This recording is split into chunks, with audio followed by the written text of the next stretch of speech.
Ahead and start the show. Shout out to everybody on the replay. This is a very important episode. So I'm going to ask everybody to share the live. I don't usually do that. Well, I haven't done it in a while. But this is the one that you want to share. I will try my best to refrain from any profanity so that you can share it with your students. It is one of those. I'm prepared to be here for 4 or 5 hours if I need to.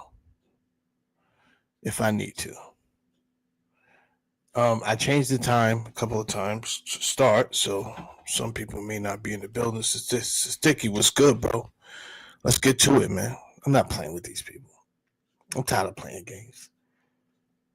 Imagine having that much money and influence that you scare people into becoming mass psychotic, right? Willing participants to be detach themselves from reality and say, I don't see what I see. I don't hear what I hear. Observing the facts is in the building. Uncle Andy in the building, man. We got a show, man. This show is dedicated to Frankie Blanco. You understand? He expressed, I missed the old format. Because the old format, I'm giving out that knowledge, I'm giving out that work, I'm giving out those slides. So today we on that format today. And what I set out to prove is that I'm not crazy. These people that we call the Jews, this is a religious organization. This is not a race of people. However, the world is treating it like they are a race. Even Whoopi Goldberg, she got reprimanded. 2 weeks she had to sit down because she had said on a television program that the Jews was a religion and not a race. And they didn't like that. And they got at her for that. Right? So you guys know me. If it's one thing is I am good at is being detailed and analytical. So prepare to go down that road today. If that's what y'all want to do, then let's strip the whole thing apart. And if we rebuild it and you guys are correct, if you guys are race after we rebuild it, you got it. It ain't that important. You got it. But if not, then this thing is way more sinister. An apology is not going to do it for Palestine. Many were murdered. People are being murdered right now. People have been. I mean, we way past an apology. And at this point, it will be who you guys call the Zionists, because that's the word you like to use.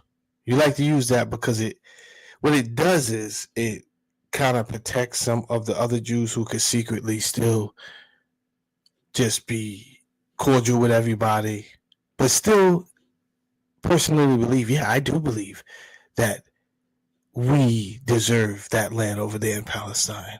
Israel needs a state. And I stand for that. Well, I would like to call all you Jews out today. If you are a Jew and you still believe after this program that was the right move, that Israel needed a state and it had to be in Palestine, then one, you are just scared to say the truth because you are scared of the blowback. 2, you are just blindly indoctrinated.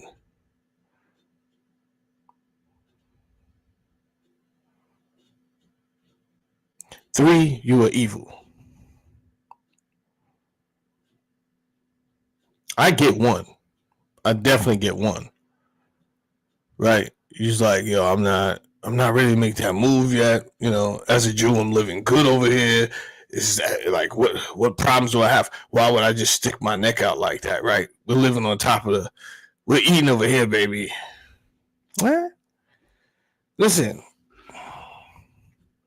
my part during my lifetime is to keep this information going so that the next generation has it. One thing I would like to encourage the people: you don't think I want to go to war with design? Hold up.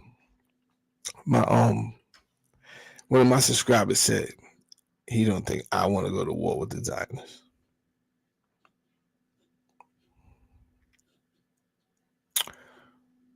I understand what you're saying, right? It's like a term.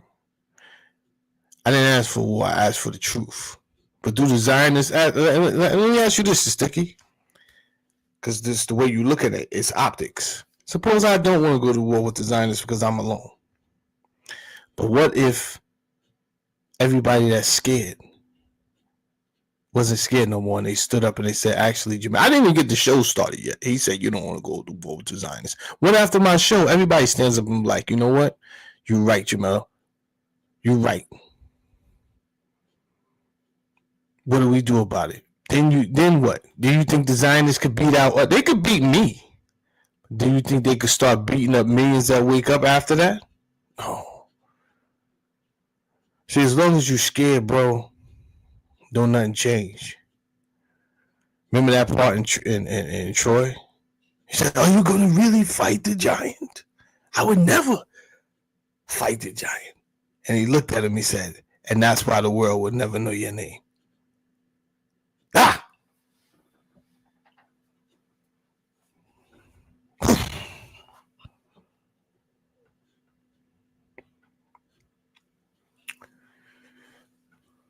That being said, let's get this show started. This is what I do. This is what I came to do. I love this.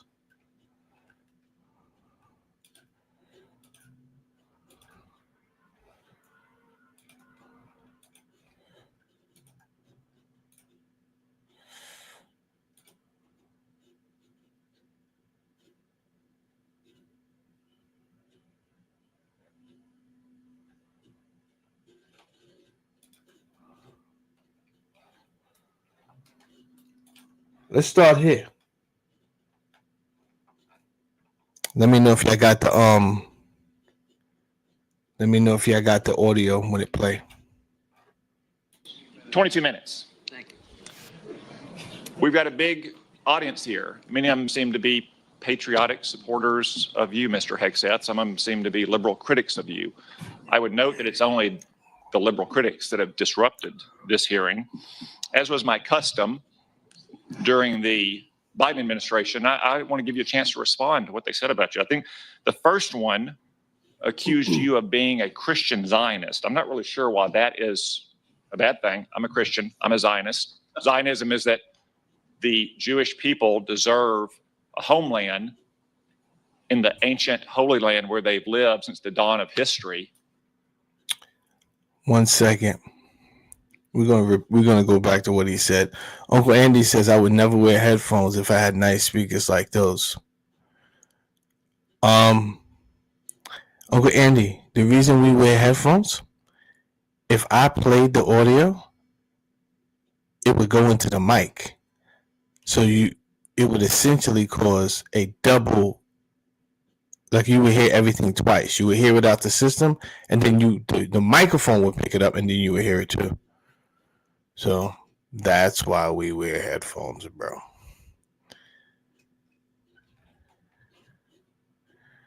Now, this is Tom Cotton. Oh, let me get comfortable. Let him cook. Let him cook. Let me get comfortable. He's yammering away about something. I told you weeks ago, I don't particularly like this guy. I don't like anyone that wants to see the truth the way they want to see it. Nothing else matters. There's a war going on outside no man is safe from.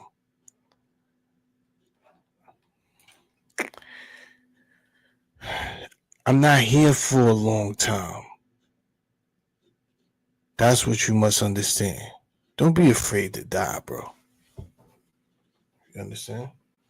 These Zionists not doing nothing, bro. They cannot stop. Once you understand certain things, they can stop certain things. They can't stop everything. You understand that? They can stop certain things. Don't give them more power than they need. They have the numbers. I see a lot of people concerned. We didn't even start talking yet. Y'all concerned about me. Don't be concerned about me. I'm okay. Be more concerned about the knowledge I give you today and what you're going to do with that knowledge. That's bigger than my life. My life is nothing without purpose. So if I feel 1000% exuberated when I'm doing what I'm doing right now, that's purpose to me. Be more concerned with what you're going to do with what I'm about to tell you and teach you. And I don't use teach lightly. I hate saying it if you watch my show. Today I teach, bro. That part. Standing on the squid. Today I teach, bro. Now, I don't like this guy. He wants to see the world the way he wants to see the world.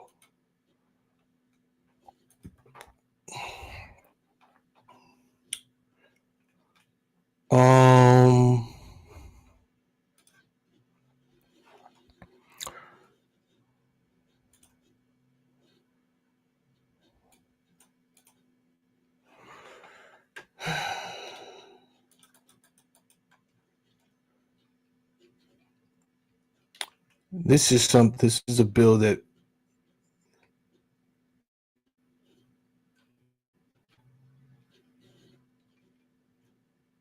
he had wrote.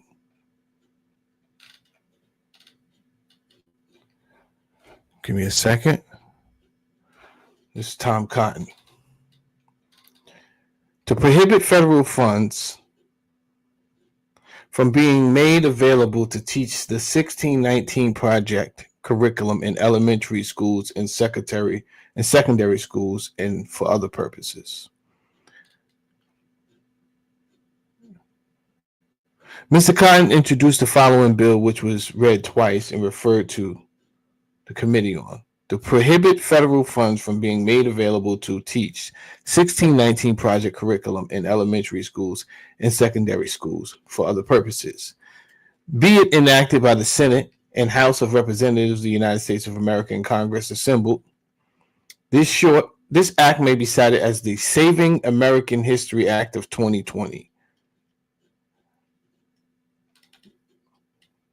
Congress finds the following. The true date of America's founding is July 4th, 1776. The day of the Declaration of Independence was adopted by Second Continental Congress. The self-evident truths set forth by that declaration are the fundamental principles upon which America was founded. Let me just stop right there. Just because you say something, don't make it true. Right?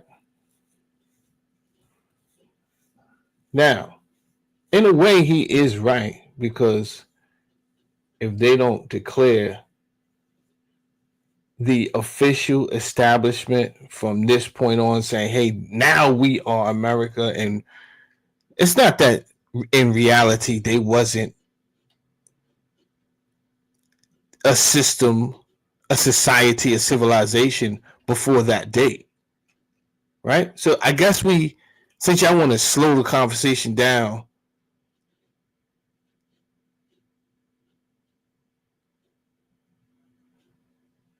that slow, then let's do that. Let's slow it down to where you want to slow it down. You saying America was not founded until July 4th, 1776. And some other people say, well, that's semantics. Because without Negroes, you would not have had the society you had up until that point. You're right. You got free labor from 1619 to 1776. You don't want to teach about that. I believe that's what happened here in the New York Times when the New York Times magazine published this right here. The August of 1619, the ship appeared on this horizon near Point Comfort, a coastal port in the English colony of Virginia. It carried more than 20 enslaved Africans who were sold to the colonists. No aspect of the country that would be formed here has been untouched by the years of slavery that followed on the 400th anniversary of this fateful moment, and it's finally time to tell our story truthfully. So let the people tell their story. Why would you? Now, I'm bringing this up for a reason, because this is not a show about foundational black people or black people at all.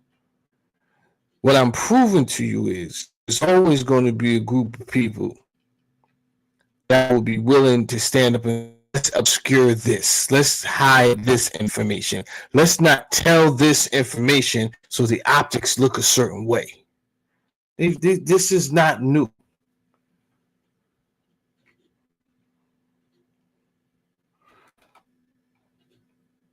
So he got so enraged, he went and wrote a bill because these people wanted to tell about a history, a true history, not a false history. See, they don't want to tell about something that was made up. They want to tell an actual history that happened, facts. Hey, I got the name of the ship of the black people. I got the names of the black people that was let off the ship. They were slaves, right? There was years, hundreds of years of building and development by these slaves. They built here in America. Yeah, we understand there was an official announcement of the Declaration of Independence from the colonies from Britain. We understand that. We get that. That doesn't mean that's when the civilization had started in that area. But you want to use word semantics. So I'm here to play that game with you. I promise you. But the thing is, I don't have to be as petty as you are. You see that? That was petty. To me, that's petty. You can't be playing those type of cheating games. I don't have to cheat with the information I'm about to give you. I assure you this. It's just information that you didn't want people to know. But guess what? He who has ears and over here listening to me today, and whoever shares it with their children, they will get it. They will get it today. Now, let's go back to what Mr. Tom Cotton, what a name, was saying before Pete Hegseth a second ago. 22 minutes. Thank you. We've got a big audience here. Many of them seem to be patriotic supporters of you, Mr. Hegseth. Some of them seem to be liberal critics of you. I would note that it's only the liberal critics that have disrupted this hearing. As was my custom during the Biden administration, I want to give you a chance to respond to what they said about you. I think the first one accused you of being a Christian Zionist. I'm not really sure why that is a bad thing. I'm a Christian. I'm a Zionist. Zionism is that the Jewish people deserve a homeland. He's a Christian. He's a Zionist. Those are words he used out of his mouth. Oh, let's take this slow. I love it. Let's take it slow. And now he's proceeding to tell me the definition, which I love. I want to listen to you, Mr. Cotton. I'm sorry for actually interrupting you. Please go on. A homeland in the ancient Holy Land where they've lived since the dawn of history. Thank you. I just wanted to hear it out your mouth. I just wanted to hear that out your mouth.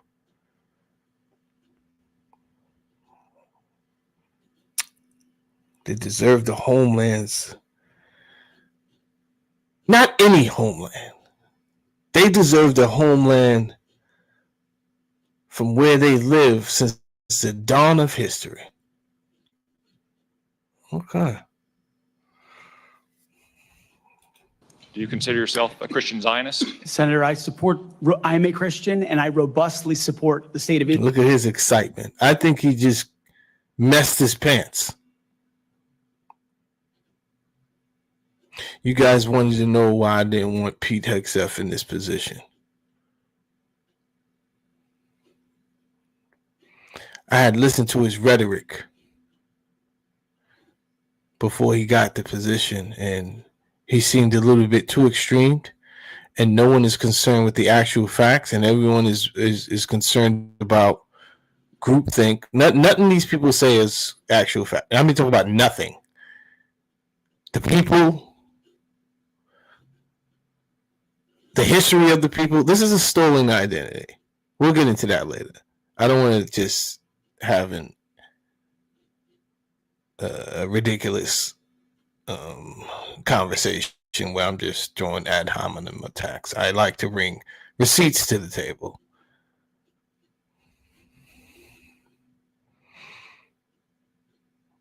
But to me, he was too extreme. And I believe if you're going to hold this type of position, you have to try your hardest to keep your personal beliefs and your duties and obligations from mingling together. But I could tell by his zeal, right? He wasn't going to be able to do that. He's not going to be able to do that. And who knows? He just started. Let's see what happens. Israel and its existential defense. The way America comes alongside them is a great ally. Thank you. Because another protester, and I think this one was a member of Code Pink, which, by the way, is a Chinese communist front group these days, said that you support Israel's war in Gaza. I support Israel's existential war in Gaza. I assume, like me and President Trump, you support that war as well, don't you? Senator, I do. I support Israel destroying the last member of Hamas. What about every last member of Palestine? Never mind Hamas. Because what I just heard is I support killing every last member of Palestine. The people that are there. Oh, I love what I do. If you are a Poker Face Society member, what I've been doing is painting a picture for the past few episodes. So you would have enough information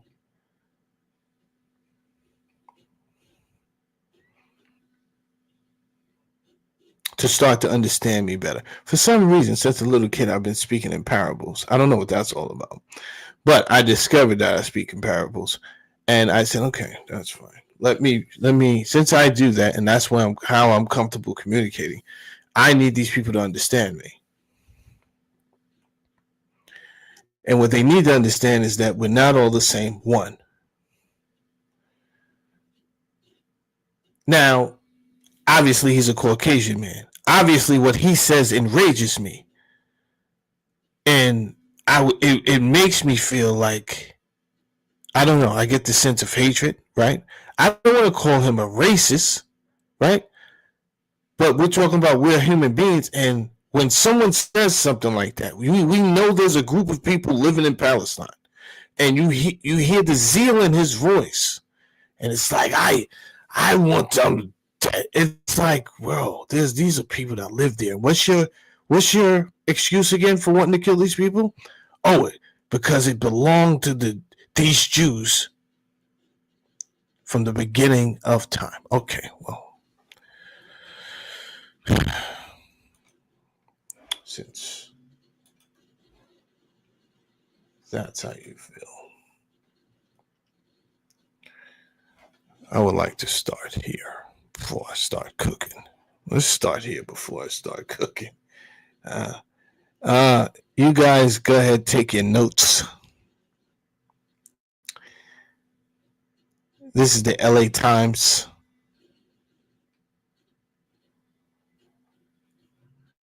September 9th, 2014. You can look it up. Big T TV. Don't pay these people no mind. The Big T TV. We'll get to it. Big T TV. Your boys on the case. Let them talk. You understand? They said from the beginning of time, okay, let them talk. I'm here for it. Trust me, I'm here for it. Don't worry. I just let them talk. They will show, I don't need to say who they are. They will show themselves they will reveal themselves into others. They have revealed themselves into others. I'm telling you right now, they have. That's why I said already, if you are a Jew after this episode, and you still stand with who you guys are calling the Zionists, which is just a pretty word for Jews who want to take somebody else's land, but maybe some more added people, right? So you say, okay, some of these people ain't Jews. They Americans that want in on the opportunity to ravage that land. So can we all say Jews? No, that would be what? Because they're not a race of people. I assure you this, they're not. This is a religion that they want to turn into a race, and you just can't do that all willy-nilly because you said so. I guess over a period of time, if people forget the truth, right? But that's why I'm here, right? I'm giving this, and when I die, there's going to be somebody young that watch my show that say, you know what? Jamel Saladin left this, and I pick it up now. That's what's going to happen, because that's what's been happening. It don't change. You don't think you're just going to go and it's just going to change and no one's going to tell the truth, bro. Everyone's that scared. You can't scare everybody. Now, if you pulled up this here article, it says all of the Ashkenazi Jews alive today can trace their roots to a group of about 330 people who lived 600 to 800 years ago. So says a new study in the journal Nature Communications. An international team of scientists sequenced the complete genomes of 128 healthy Ashkenazi Jews, compared each of these sequences with others, as well as with the DNA 26 Flemish people from Belgium. Their analysis allowed them to trace the genetic roots of this population to a founding group in the Middle Ages. Yo, Big TTV, didn't they say from the beginning of time, blood? Yeah, I didn't even get, I think I got started, but I didn't get nowhere. This blows your, I didn't get nowhere.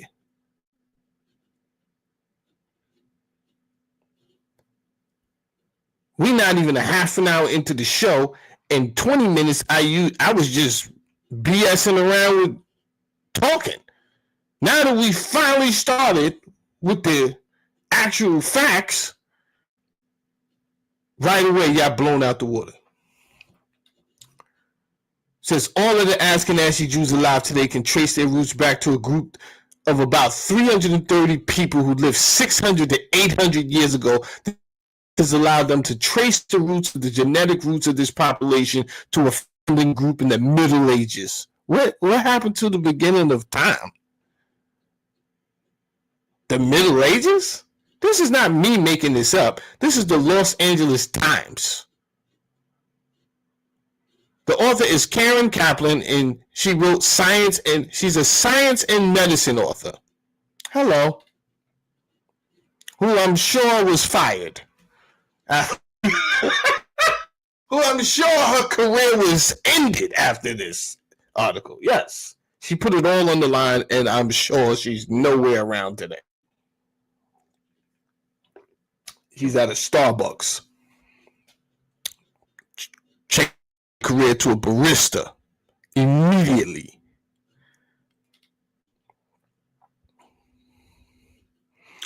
Ashkenaz in Hebrew refers to Germany, and Ashkenazi Jews are those who originated in Eastern Europe. Sephardic Jews, by contrast, are from the areas around the Mediterranean Sea, including Portugal, Spain, the Middle East, and Northern Africa. Everybody knows this. So what is Tom Cotton talking about? Again, that last name irks me. It's probably because of the association with slaves and cotton. I'm sure it is. But the fact that he doesn't want truth to come out, right? Not only with the black slaves of America, now he's standing up proudly. I stand with the Zionists because this was their land from the beginning of time.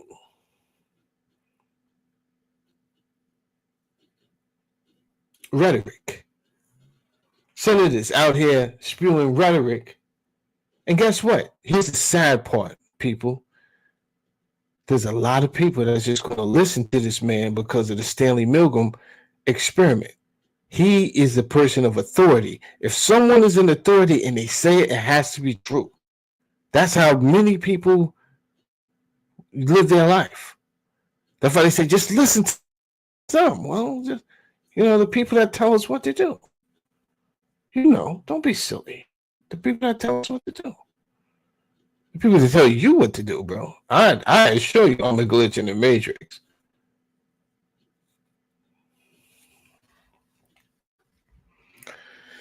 About 80% of modern Jews have Ashkenazi ancestry, according to the Hebrew University of Jerusalem. Jesus. Albert Einstein was Ashkenazi, as were Gertrude Stein and Carl Sagan. Steven Spielberg and Scarlett Johansson are also Ashkenazi Jews, along with the 3 current members of the U.S. Supreme Court, Ruth Ginsburg, Stephen Breyer, Elena Kagan. Despite their close ties with Europe, no more than half of their DNA comes from ancient Europeans, the researchers found. Only 46% to 50% DNA and 128 samples originate with the group of people who were also the ancestors of the Flemish people in the study. Those ancient people split off from the ancestors of today's Middle Easterners more than 20,000 years ago, with a founding group of about 35 to 3,900, according to the study. The rest of the Ashkenazi genome comes from the Middle East, the researchers reported.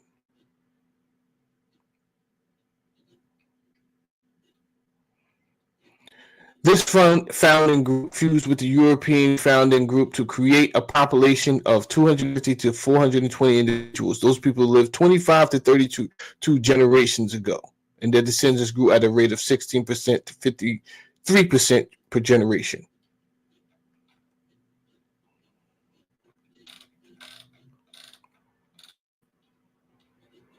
I want to talk about these people today. If you watch my show, I always ask sarcastically, who are you people? It's a rhetorical question, because I already know who you people are. So it's really rhetorical. But I figured when I have the time to get around to it.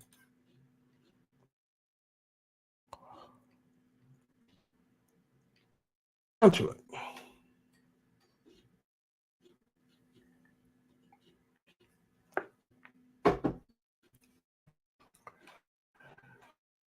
Give me a second.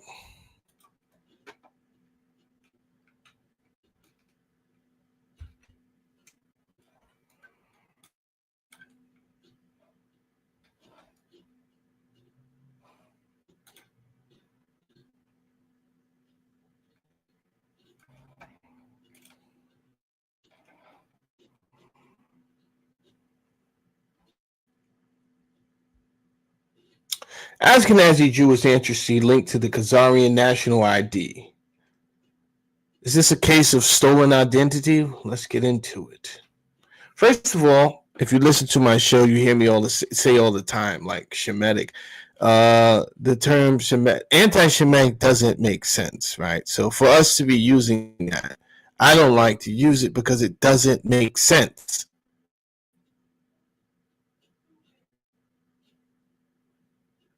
Because if I take the term Shemitic, it has to do with languages. The term Shemitic was first coined by August von Scholars. Okay. I apologize to anyone watching from Germany who I screwed that up. And Johann Gottfried Eckhorn, two German scholars in the late 18th century. It's always the 18th century. Trust me. It's always, I don't know what was going on in the 18th century. It's always the 18th century where these people had big enlightenment and they're running around changing history. Right? Johann Blumenbach's dissertation, 18th century. That's, these people helped shape the race class system, which has done no good for people, to be honest with you, right? It's caused more trouble than it solved anything. Anyway, let's continue here. They derive from the term Shem, one of the three sons of Noah mentioned in the Bible, Genesis 10, under the assumption that certain Middle Eastern languages descended from a common linguistic and ethnic ancestry. Okay. Now, because these two guys said it, does it make it true? Why was it so readily accepted by the world?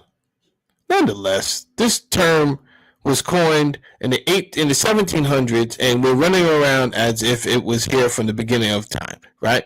All right, so I guess we can just all go around inventing words all willy-nilly, and it's accepted worldwide. Whatever. Let's keep going. The development of the term Shemitic. 1781, August Ludwig von Scholars, a German historian, first used the term Shemitic languages to classify a group of languages including what? Hebrew, Aramaic, Arabic, Aramaic. Okay. 1787, Johann Eckhorn, a German theologian. So we have a historian, we have a theologian. And Orientalists expanded on this and helped popularize the use of Shemitic to describe a linguistic family. So far we're talking about languages. Then, in the 19th century, the term evolved beyond language classification and was wrongly applied to racial and ethnic groups, leading to later political and ideological misuse. See, if we don't stop the conversation to make sense out of things, this is why it's important. That's why I said share the live.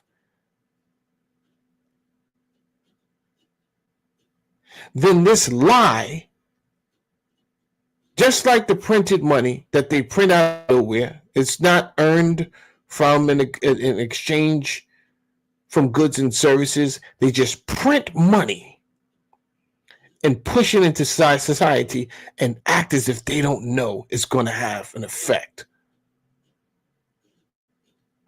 And I'm not talking about trillions of dollars. Well, you have to do that with intent, but let's not get thrown off. Just like they printed the money, they just create words and then they put it out there into society. And the hope is after a few generations, your people won't even know where these words started. They won't know the definition. They won't know to look them up. They won't know the etymology. They won't know nothing. But it's okay because they got the right one today. So somewhere now, the next century, 1800s, they just started applying this.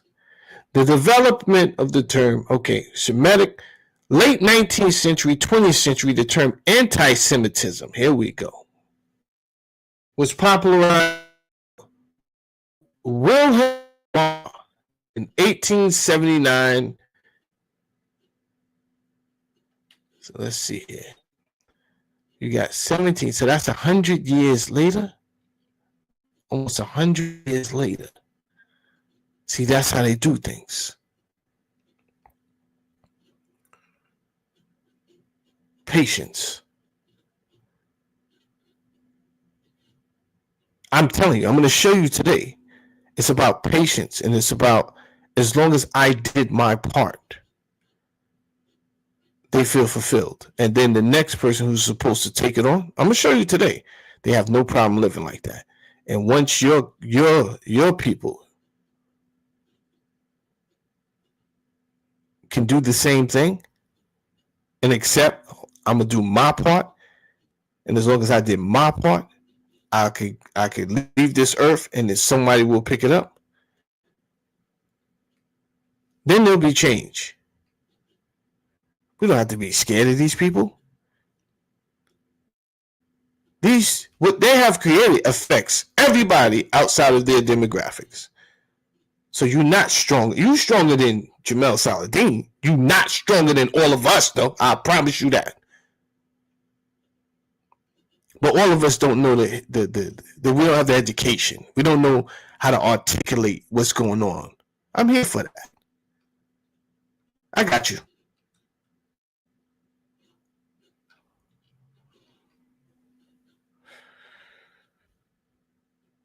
So, as I explained, this word doesn't really make sense when you put anti-Semitism in front of it and says that this is anti-Jewish.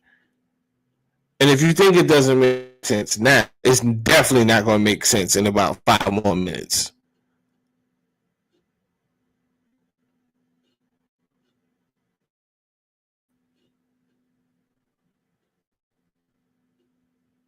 But allow me to beat a dead horse.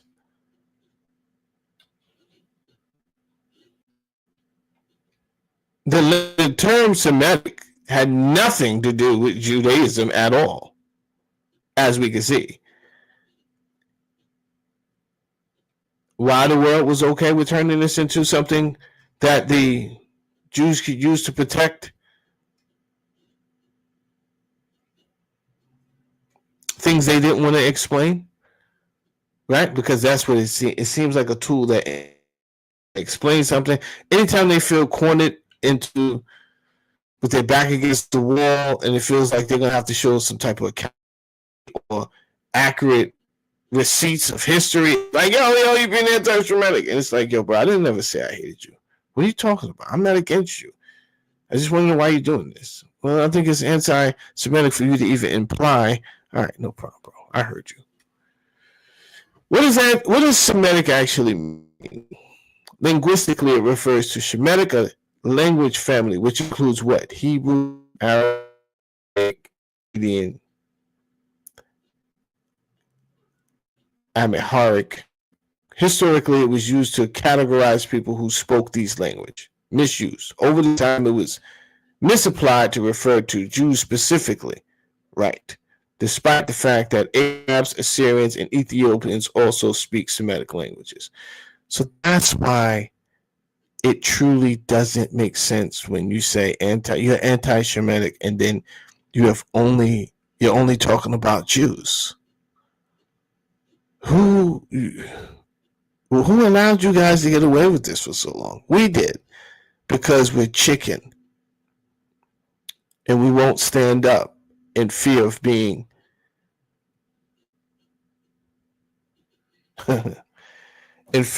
canceled. Now listen, somebody just said to me, yo, they're going to shut you down. How can they shut me down if you got my back? How could they shut me down if 100,000 people got my back? How can they shut me down if 1 million people said, I'm not going to be scared anymore, I'm going to tell the truth? It looks like Saladin is telling the truth. I'm going to support whatever he got going on.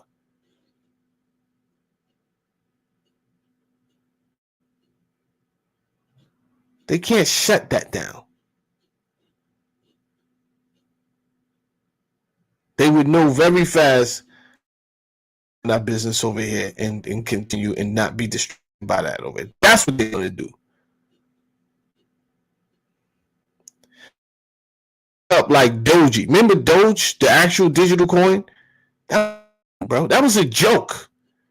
Doge was a joke. It made me $3,000. Joke made me $3,000. Now, the acronym is in government. This started as a joke.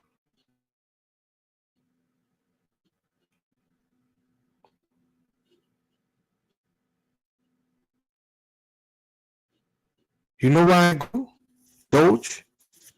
Because the people on it, the community, right?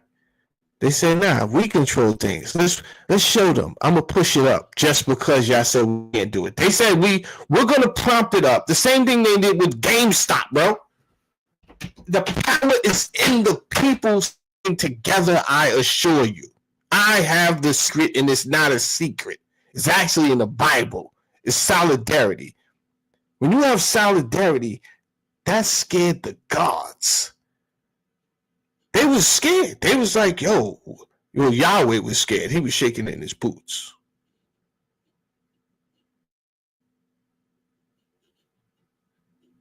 I'm not a technical guy, sword of truth. So if the mic don't sound good, you could actually go to another program, bro, or you could sit there and turn down your mic, your speakers, bro. What do you want me to do? Turn this down a little bit? Here, I'll turn that down a little bit. Sword of truth? Down a little bit. How about you don't use profanity? You say your mic is kind of distorted, right?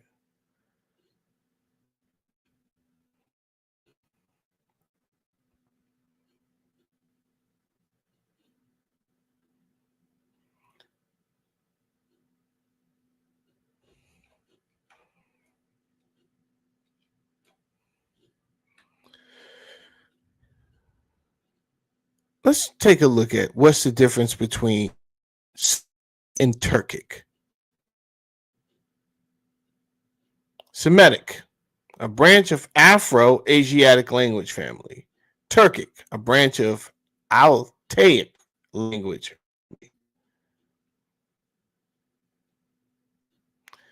Semitic languages originated in the Middle East, particularly in regions of Mesopotamia, the Levant, and the Arabian Peninsula. Turkic languages originated in Central Asia, around the Altai Mountains in modern-day Mongolian Siberia.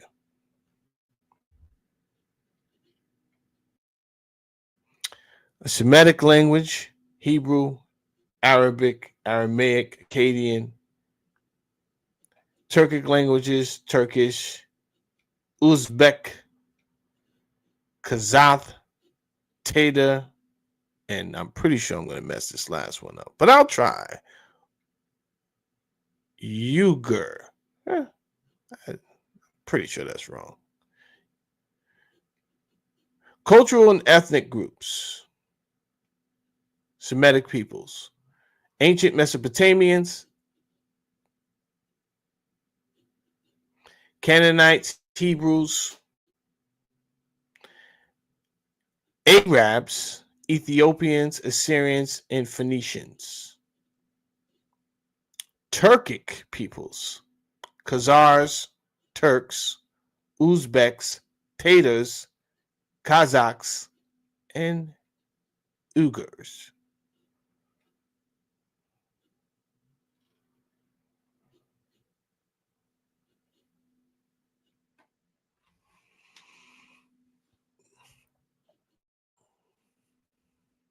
We got some different writing systems down here. Hebrew, Arabic, Cuneiform, Akkadian. Akkadian is not a writing form, but the Akkadians did use cuneiform.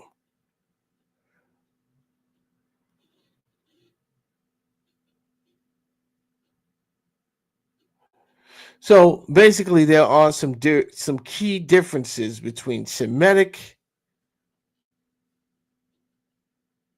and Turkic. Semitic speakers are primarily associated with Southwest Asia and North Africa, with ties to ancient Mesopotamian civilizations, and Turkic speakers trace their origins to Central Asia with influences from Mongolic, Iranian, and Chinese cultures. Okay, let's sit there right there for a second. Okay, I think this is very important. The rest are important, but number 7 is a big deal. Number 7 is a big deal. Genetic and ethnic distinctions.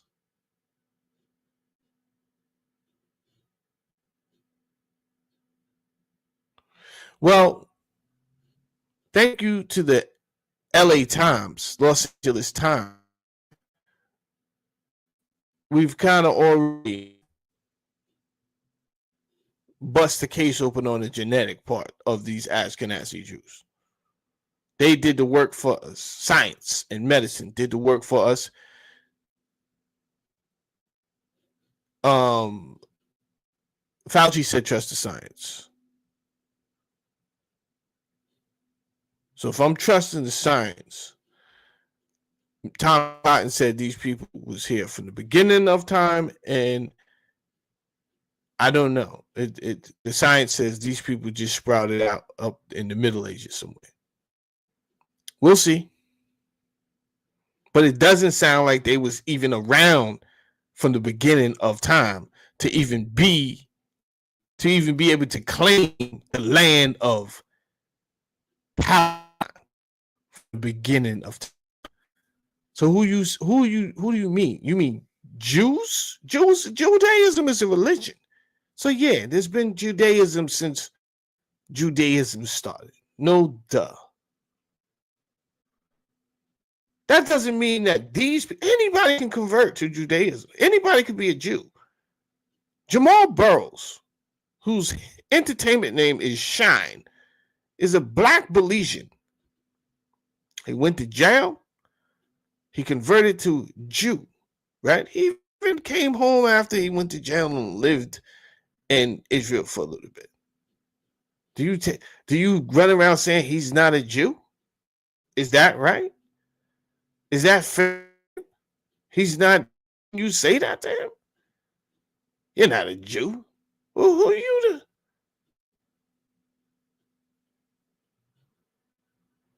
What would make him a Jew? You're not Jewish. How do you know he's not Jewish? He converted. Are there more qualifications that he needed? He's showing up the temple, right? He's doing his thing. He's at the wall of wailing. Excuse me if I be a wall of something else. Is the wall of tears or the wall of wailing? He's there doing the prayers.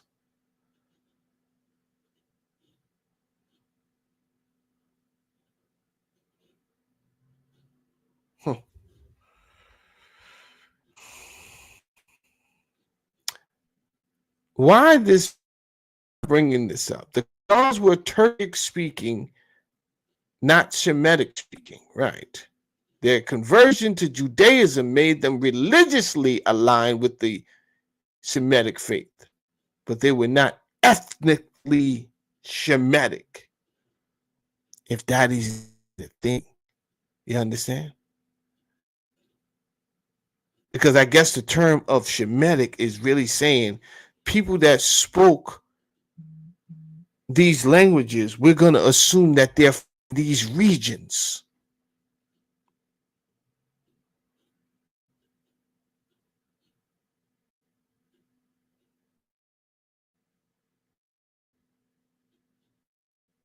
So if they speak, we can't learn another language.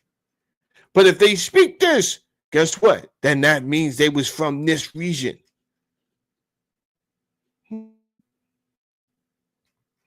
This distinction is key in the discussion of the Ashkenazi Jew ancestry as it challenges the narratives of the Jewish migration patterns. Yeah, but here's the key. I think that's the key word: Jewish migration.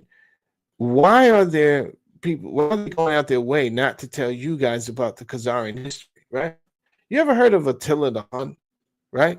And you would think, oh, that name is famous. I've heard of it. That.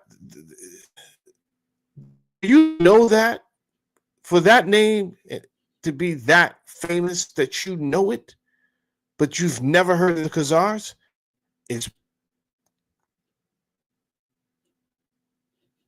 quite puzzling. because the Khazars had like a right. It wasn't a small outfit. They were not a small outfit like Nazareth, right? Nazareth is a small outfit because there was no Nazareth at all. So when they say Jesus of Nazareth, that's a small outfit. Nazareth started from a small village that they had to make because people was traveling to the region to find out where this Jesus was from, right? They want to go to Nazareth, and when people would get over there to that region, there wouldn't even be no Nazareth. So they're like, yo, we got to build a Nazareth. Otherwise, people are going to quickly find out like this. They're going to... I'll save that for another video. But to spoiler alert, it was a bad translation. It had nothing to do with Nazareth as a place. And what they wanted to record was Jesus of the Nazarenes. Because there was a group of people called the Nazarenes and the Nazarites. But that was a that was a mistake because Jesus wasn't a Nazarene. He was part of another community called the Essenes. But that's neither here nor there because we're talking about these people today.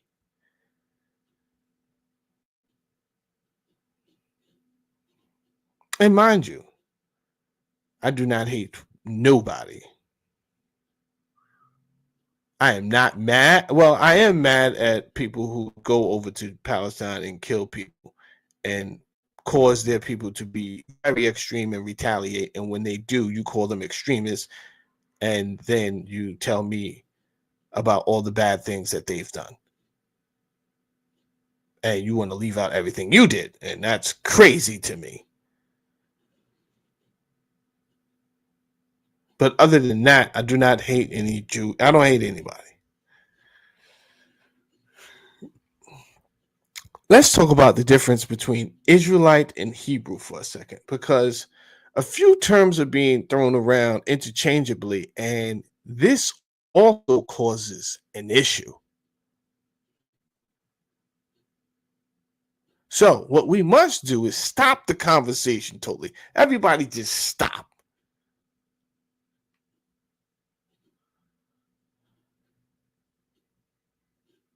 And you say, what does this mean? What is Hebrew? Because Hebrew wasn't even written in the Bible, right? They tell us that Irvi is the name for the Hebrew. That's what they say. Irvi.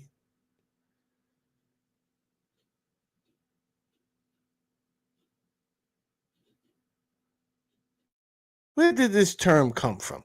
I've done other videos. I'll pull up those slides right now.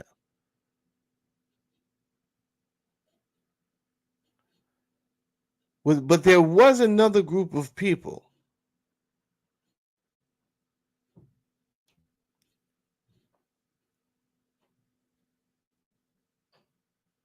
that I think Gary Greenspan, is that his name? Let me just look up real quick. Gary Greenspan? Nope. Hold on, I'll get it. I want to get his name.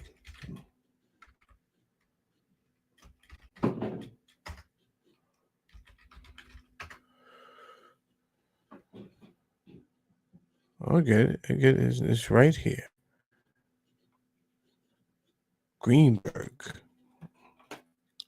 Gary Greenberg. I'm thinking of Al Greenspan.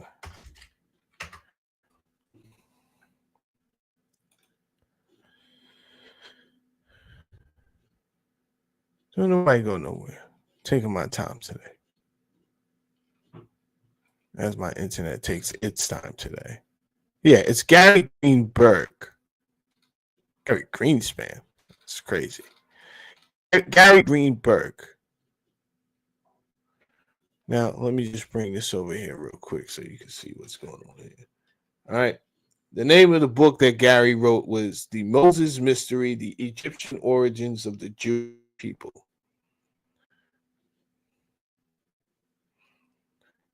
He goes into some real detailed stuff in that book. You might want to check it out. They made a couple of mistakes writing, as they are bound to do, right? It took a few hundred years to write that Torah, right? It wasn't like it was one author, it was several people working on this thing over a period of time. They got a couple of things wrong. It's okay.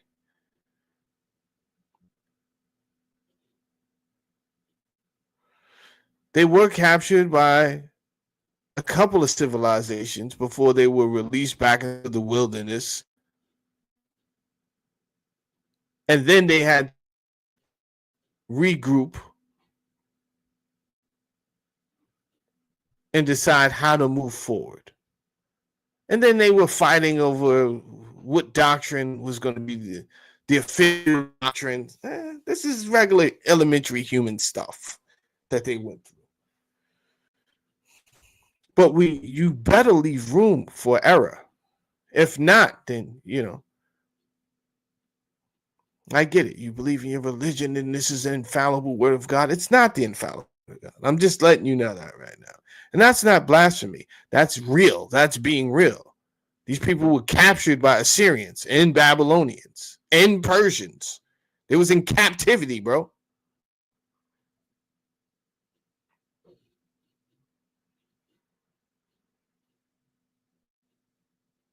So just being a realistic person, you have to think about how some of their cultures started to mesh together and how some of the stories could have been meshed together, and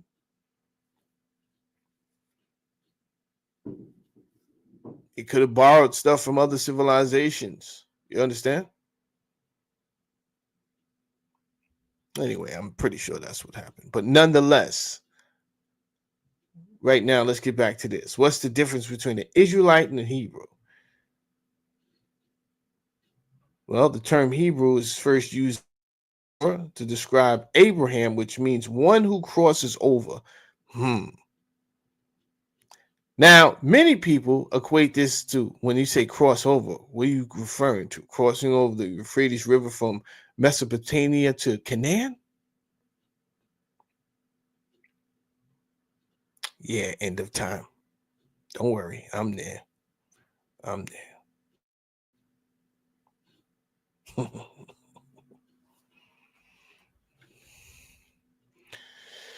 That could be what they mean. You have to understand, if you read the Bible,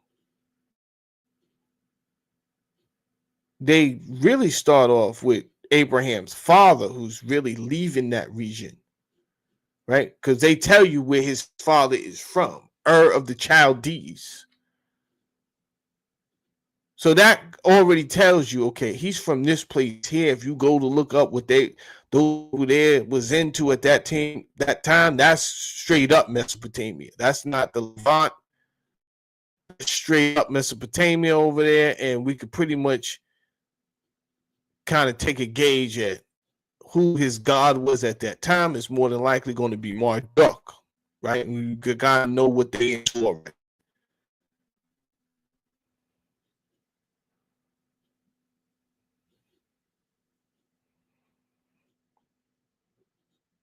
Let me finish reading this before I even give you the next part of what I'm thinking in my head.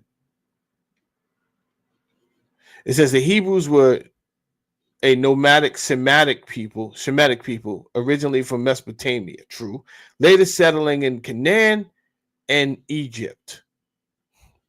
Both true. The question is, how did they even get to Canaan? We will take a look at that in a second. The term was used, and by the way, for you people that do not know, Canaan is Palestine, which now is Israel. See, it can be confusing, right? even though it's still Palestine. I shouldn't say it's now Israel.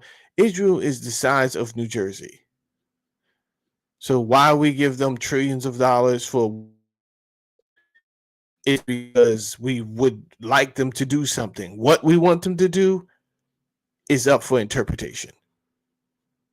I mean, why would you give a state the size of New Jersey billions of dollars of weapons and financing and resources? What do you expect them to do with that money and that weaponry? You can answer that on your own time. The term was used by outsiders, Hebrews, this term. This term, Hebrew, was used by outsiders, meaning Egyptians and Canaanites, to describe Abraham's descendants in related groups who lived in Canaan or were enslaved in Egypt. Okay. Let's get to Israelite. The term Israelite refers specifically to the descendants of Jacob.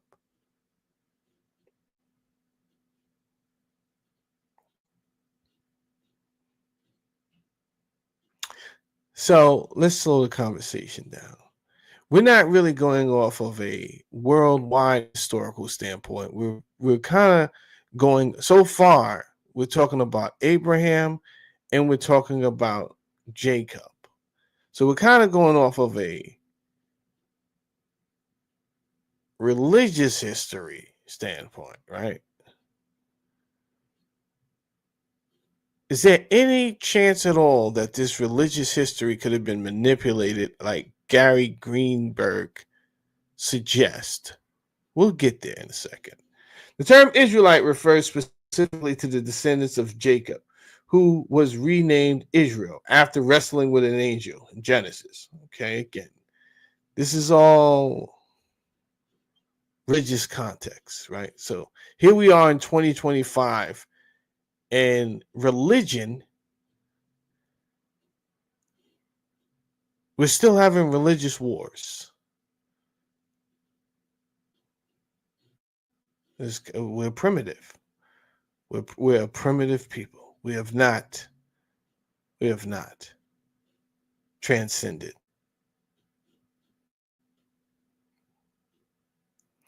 The 12 of Israel descended from Jacob's 12 sons and formed the Israelite nation under the Exodus from Egypt.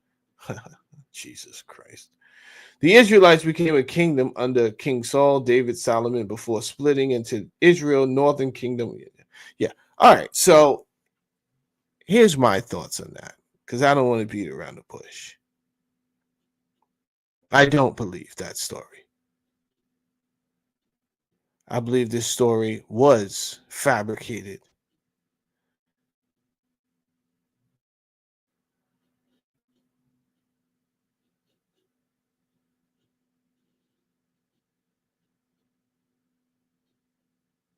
By Akhenaten, who leaves Egypt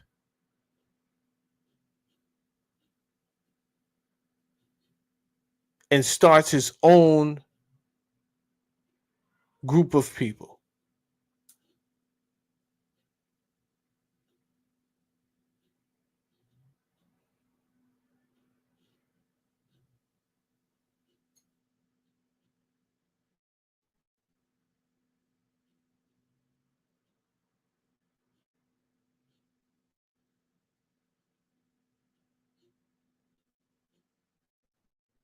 That's me, right?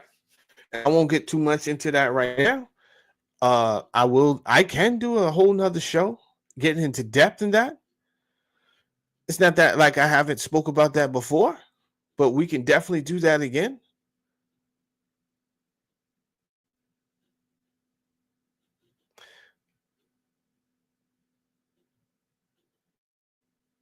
First of all, this was just way too many from the beginning, from the genesis of the Israelite religion. It appears to be borrowed from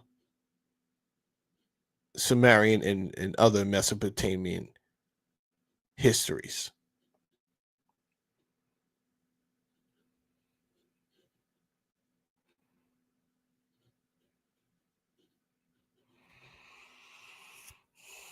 That's neither here nor there. Let's keep going.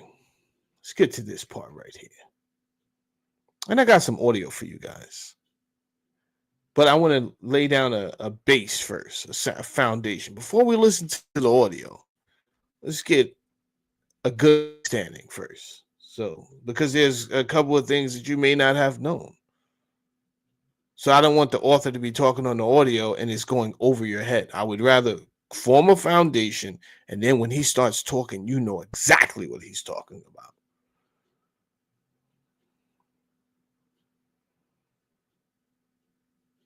Now, this is not my first time talking about this, so I'm also going to show two clips from a series that I already did, 4 years ago. I haven't just started talking about this topic. It's just that it hurts me to see the Palestinian people go what they're going through, and then religious leaders stand up as if they're so proud they're Zionists, as if they're in the right. And I would like to show the world they know they're not in the right, but now you will know they're not right, and you cannot stand with these people because that's evil. The Khazarian Empire was a Turkic state. If you forgot already what Turkic means, Turkic had nothing to do with the place. Turkic has nothing to do. Turkic is another word of saying it's like another term for languages, right? Turkic has nothing to do with origin or geographic. The same way that Shemitic has nothing to do with Jews. Turkic has nothing to do with the geography. It has to do with languages.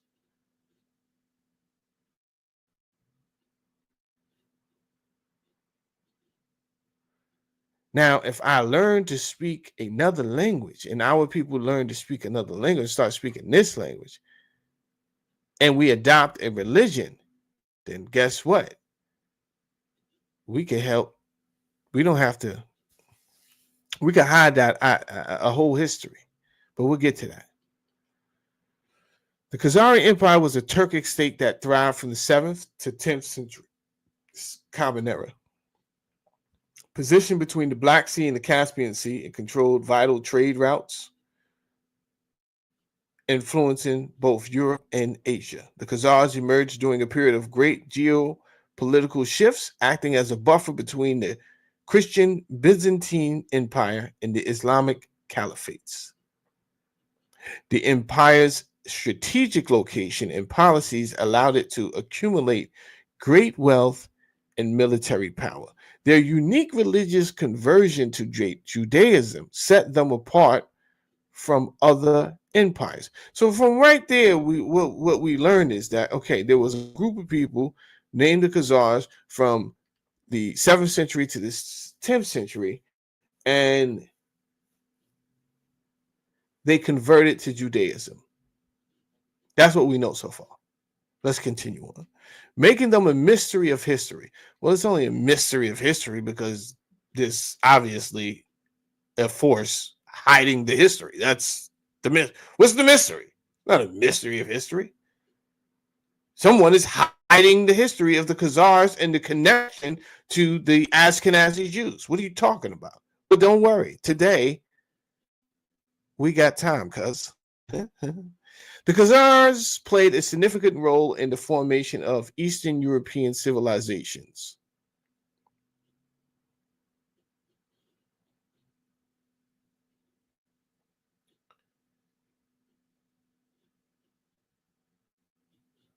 Influencing the development of the Kievan Rus and later Russian, Ukrainian, and Polish cultures. Oh, God. You know, I always ask, who are you people? Who are you people? Right? Because when I ask and I speak to these people and I watch, and when it comes to talking about who they are, they always say they're Jewish. Why is that? When they write about them, they say Jewish CEO, right?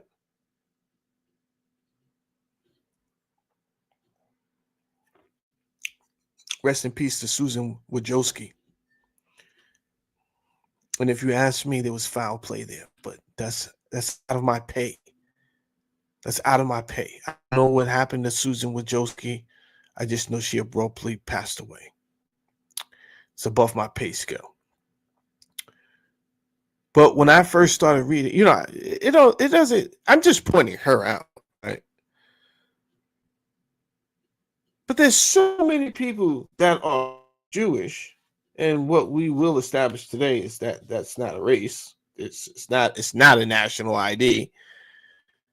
It is a religion, right? And I think it's weird because nobody else does that. No one is like Christian teacher, Christian mayor, Christian governor.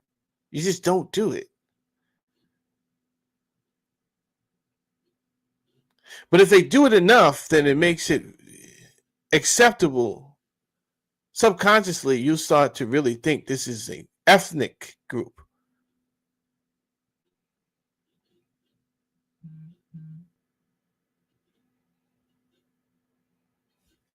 Now you got me curious. What's the true definition of ethnic? Definition of ethnic.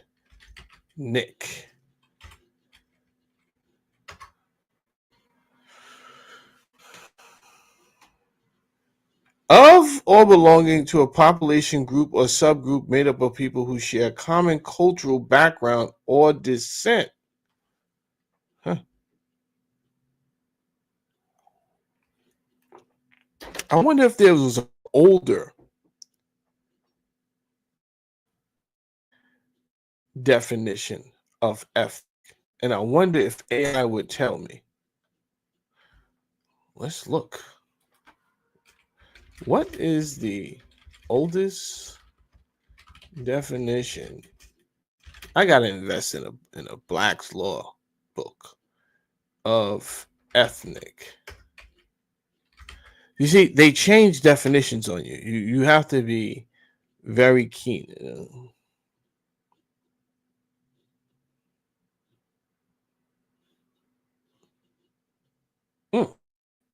Things get crazy. It got crazy really. I wasn't expecting all of that.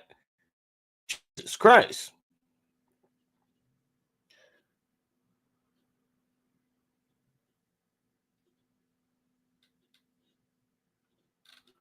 Well, it said the oldest definition of ethnic was a term for heathen or. This definition used in modern English and until the mid-19th century. The word ethnic, Greek word ethnos, which means people or nation. Ah! There we go. Now we're getting somewhere. Well, what we know is that there's no nation. That was the problem. That was the fight. Don't worry, we'll get there.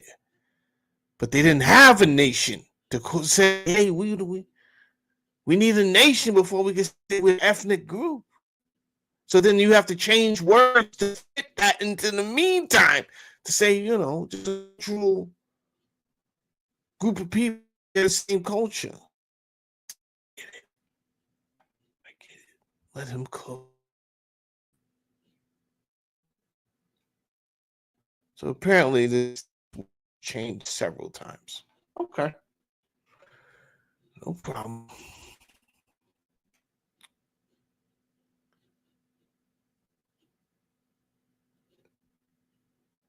So the Khazars, we'll find out later, will make up the Russian, Ukrainian, who are both fighting each other by now, right now.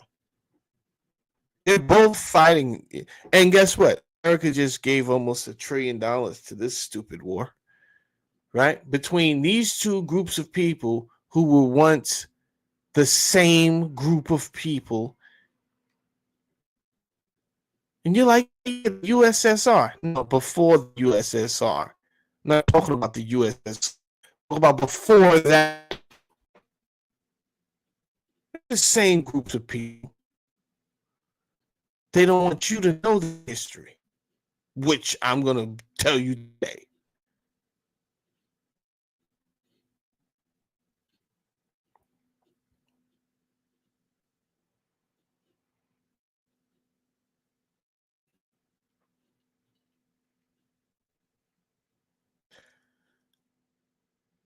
Turkic identity, linguistic grouping. Turkic languages include Khazar, Old Turkic, blase, blase, blah. We got that. Ethnic diversity, many different ethnic Turkic languages are not necessarily the same people in terms of genetic or tribal origin.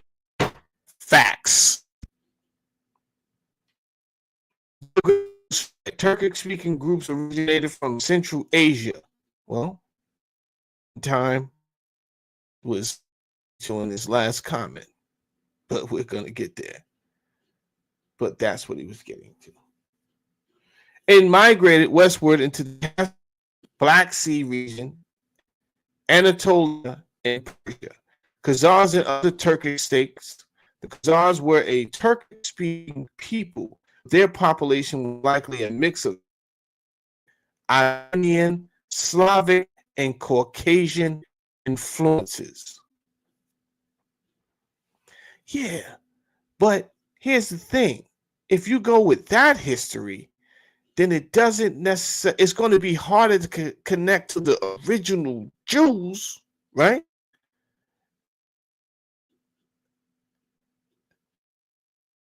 Really trying to connect to the original Jews, which you damn well know you're not a part of, right?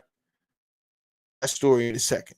Because of your conversion and how that even occurred. You know how this conversion occurred.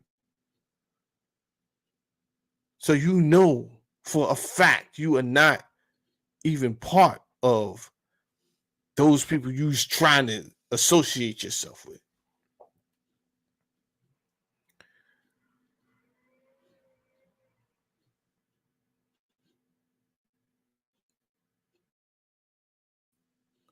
To learn Hebrew, if you even speak Hebrew.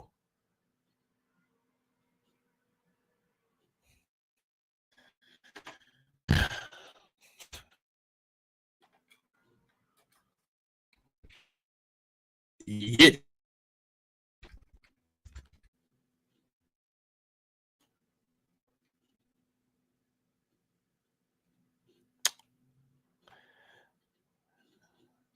A language used by Jewish people in Central and Eastern Europe before the Holocaust. Originally a German dialect with words from Hebrew and several modern languages. Oh, with words from Hebrew. Called Yiddish.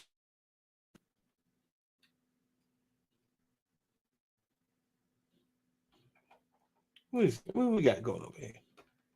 Yiddish historically, Judeo-German is a West Germanic language historically spoken by Ashkenazi Jews. Let me just stop right here. This seems like you guys are fabric and become something you're not. I don't know why it seems disgenuine to me, dishonest. It does. There's too many holes and what's going on here. But I digress. We continue on. It originated in the 9th century Central Europe and provided the nascent Ashkenazi community with a vernacular based on High German fused with many elements taken from, Hebrew and to some extent Aramaic. So it is not far-fetched. I assume you guys converted. Obviously, we'll get to that story. But then you wanted a stronger assimilation with the origins of Judaism. So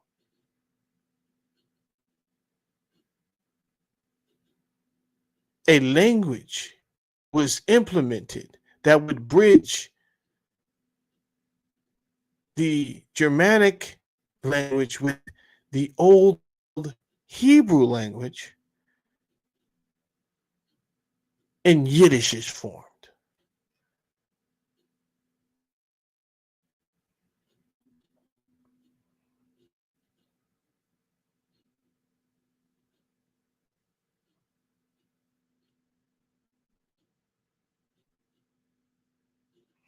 because you are a group. No one can deny that. You are a group of people. No one can deny that. But it is very hard for you guys to have a definitive national ID at this point. And that's what this whole thing was about, apparently. If you ask me, this whole thing about national ID, and you didn't have one per se. You could have had one if you didn't give up Khazaria. But Khazaria was obliterated, more than likely. And you were disbanded. We'll get to that story in a second.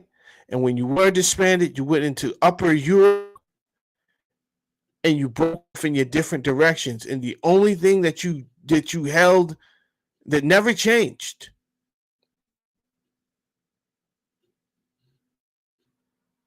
was your religion. So no matter if to Russia, you went to Germany, no matter where you went in Europe, you guys can identify yourself by your religion. But obviously that wasn't good enough and you wanted more. I get it. I get it.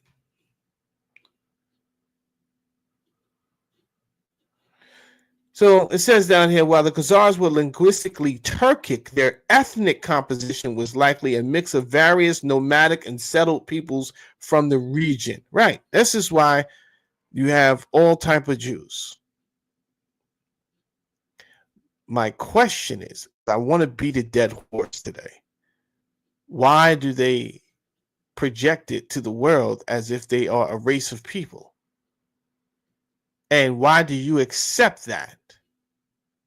Why don't you stand up and say anything? I'm going to tell you why. The same reason they warned me at the beginning. Yo, don't do that. Don't do that, Saladin. They're going to get you, bro. They can't get us. They could get me. You going to leave me out there? That's the question.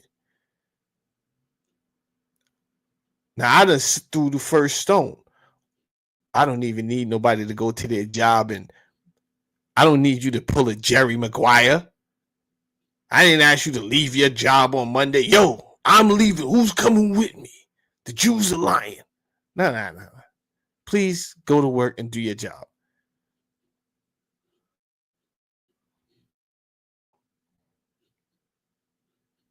That's not the type of support I need. The type of support I need comes in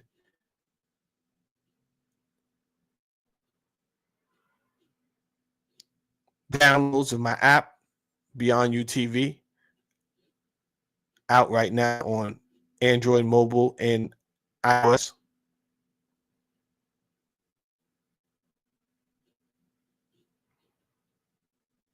And support, if we're saying something true, which we will be, and we're giving true history over there, we're also on Roku. They have nothing to do with this. They're not going to shut down nothing. I know how these people operate. The dollar is way more important to them. Trust me. That's why they continue doing business with Kanye West when they couldn't beat him and gave him his money back. They're not a national ID. They're a group of people under the umbrella of a religion, get a lot of money. They do have a lot of power. But when they see that they can't affect you, then if they want the people who say, if you can't beat them, join them. That's who they are. And they can't beat us. They can beat me, but they can't beat us.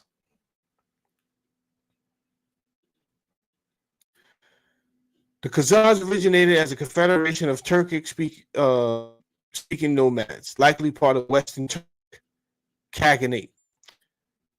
By the 7th century CE, they had established their own independent empire, dominating the steep region between the Caucasus Mountains, Volga River, and the Crimea. They expanded their influence through military conquests and diplomatic agreements, allowing them to control key trade routes connecting Europe, Middle East, and Central Asia.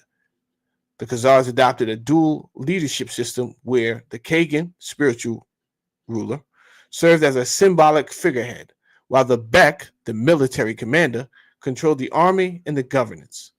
Their strong cavalry and fortified cities helped them maintain dominance over rival tribes, including the Bulgars, Alans, and the Slavs. They leveraged their military power to establish control over the Silk Road trade routes, bringing in luxury goods, spices, textiles, and gold from these. This control a long time over the Silk Road trade routes. So again, if you've never really heard the history of the Khazars or anything like that, you have to find that puzzling, because they may seem like a small outfit. They're not a small outfit. So I would suggest to you today that their true history was suppressed because they know their origins really have to do with the Turkic more than the Shemitic, but they need the Shemitic part of the story to infiltrate the land, which is now Palestine. Oh, they created a state called Israel. We'll get to all of that later. But if this whole Khazarian story comes out and the Turkic affiliation, it doesn't hit the same. It doesn't have the same power. So, okay, let's just not tell that story. Let's not let anyone learn that story. Sounds good to me. Let's go. Political and military power. The Kagan was considered the empire's divine leader, but held little direct power. The Tibet controlled governance, military affairs, and taxation. So they wasn't playing around, right? They had some little bit of spirituality, but it's not like Christianity where the religious leader held a lot of power and the military had to listen to the religious pope. Nah. These are savages. That was part of the problem. That's why the people on both sides of them wanted them to get some type of religion. Straight savages, savages. Functioned as a feudal system, incorporating various ethnic Turks, Persians, Jews, even Arab merchants. The Khazars was one of the strongest on the steep, relying on highly skilled archers, tactics. Well, we will see kind of derived from the Mongols anyway. Fortified cities along trade routes, including Atil, Samanda, and Sal. The Khazars were known for their ability to balance power between the Byzantine Empire and the Islamic Caliphates. Good.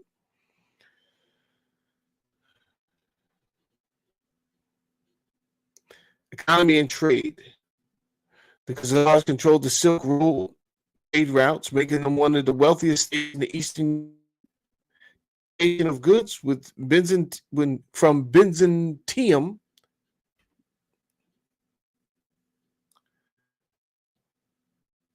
The Islamic world and the Slavic territories made them an economic powerhouse. They dominated the slave trade.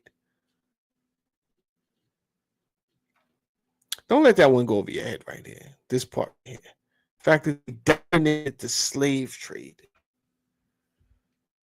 Selling Slavic captives from modern-day Ukraine and Russia to the Islamic Caliphates and other markets. Don't let that go over your head.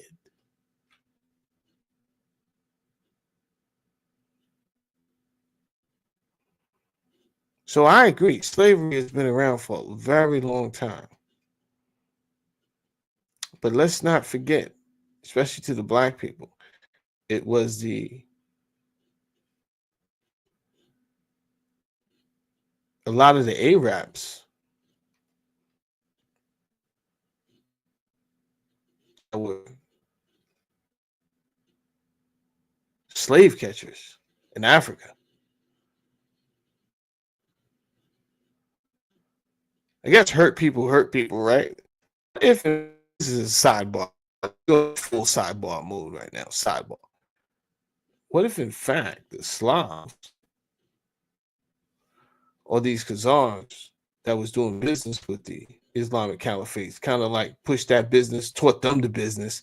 Then they taught their people the business. And then their people taught the Africans the business. And then the Africans started enslaving their own people, selling them to the Dutch people. It gets crazy. Then who would know, who would like had any idea that was about to set off a whole crazy thing populating the Americas? That got crazy fast. Unsidebar. Let's get back to this. Key traded goods included furs, honey, wax, spices, textiles, glassware, and silver. All right. The Volga River and the Don River served as a major trade highways, allowing the Khazaria to regulate and control commerce. Their economy also benefited tribute from surrounding Slavic steppe tribes. Okay. So here's the thing. When we speak about the Slavs, usually they're not spoken about. Like, no context put them by the Caucasus Mountains, right? They put them further up, Denmark and all type of other areas.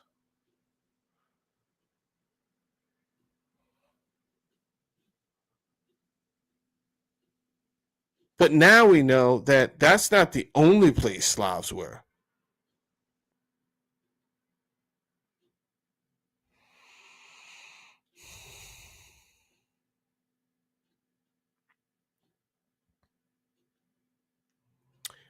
Says that as far as their religious identity and conversion, in Italy, something called Tengrism, a belief system focused on shamanism, ancestor worship, and nature of spirit.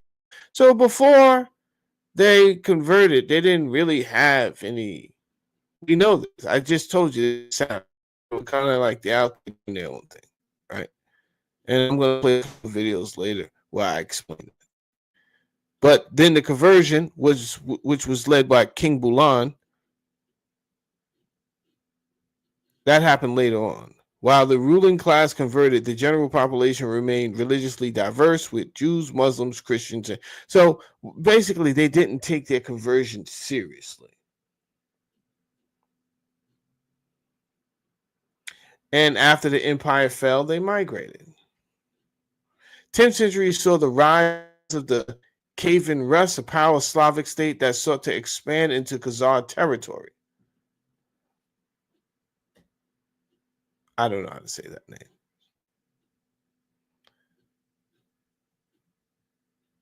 I don't even want to try. But anyway, this guy here launched a military campaign in 965 Common Era, decisively defeating the Khazars and capturing the key cities like Atil and Sarkal. Internal strife and weakened trade routes due to Byzantine and Muslim pressure. All right. What I want to do right now is before we get to our I got an audio book for you guys. But before we get to that, like I said, I did a series. So what I want to do is all the videos from my old series that I had did. I did this like 4 years ago.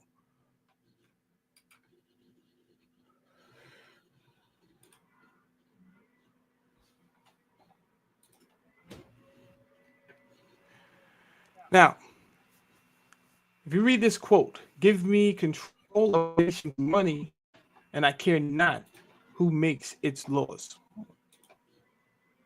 Mayor Amschel Rothschild. That makes sense. I mean, that totally makes sense. And then you see his relative, I'm not sure if that's his son or grandson. He said something very similar. I care not what puppet is placed upon the throne of England to rule the empire on which the sun never sets. Yeah, you guys can read. But who are these guys? German Jewish bankers. German Jewish bankers. Now, This is a good time to say Judaism is a religion. It's not a race. It is not a race of people. Judaism is a religion. Anybody can be Jewish. Anybody can be Jewish. As we will see, everyone cannot have the DNA of the Hebrew people, of the original Israelites, because Israel was never a place. And we'll get into that. Israel was a people from Jacob, who God turned his name into Israel and promised that he will spawn nations and kings. Never a place. Anyway, moving on. There are classifications of Jews. As I've said, you could be from the Hebrew lineage, but well, that's the other way around. You can be Jewish and not from the Hebrew lineage. So I want you to pay attention to these two classifications. I told you to get your notebook. You're hard-headed. Get your notebook and your pen, bro. Oh, it's on video, Jamel, and I'll just rewind it. All right, whatever you want to do, bro. All right. Now, how do you say this word here? In Hebrew refers to German, Ashkenazi Jews, or those originated in Eastern Europe. Then you have the Sephardic Jews, okay, including Portugal, Spain, Middle East, North Africa. All right, we're going to get into it. Let's look at something else. Look at this here. Languages. Yiddish language. The many German languages that form a branch of the Indo-European language family. Yiddish is the language of the Ashkenazi, Central and Eastern European Jews and their descendants. Now, I know you guys are catching on very fast of what's happening right now. Doesn't take a genius to see where I'm going with this, but guess what? Like I told you in the beginning, I don't make the rules. But because I go back into history like you must do, you have to take the time to look into history. You're going to learn so much in hindsight because people were able to pull over people's eyes, and then later on you say, oh, that's what happened. So why we don't go back in history and learn and see these people, their movements, their playbook? Why we keep falling for the same thing? Damn. Maybe today is stop. Who knows? So, and right now I just want to enlighten you guys. I'm teaching you something. I know you've learned some things already. We didn't even get anywhere yet. Okay. So right now you learn the difference that everyone that calls themselves Jewish does not derive or come from the lineage of Hebrew or the original Israelites. Okay, I just want to highlight this Hebrew language, Semitic. We read at the beginning what Semitic, right? Semitic language is closely related to Phoenician and Moabite, with which it is often placed by scholars in Canaanite subgroup. We'll get into Canaan, spoken in ancient times of Palestine. We'll get into that. Hebrew is supplanted in Western dialect of Aramaic beginning of the 3rd BC. Okay.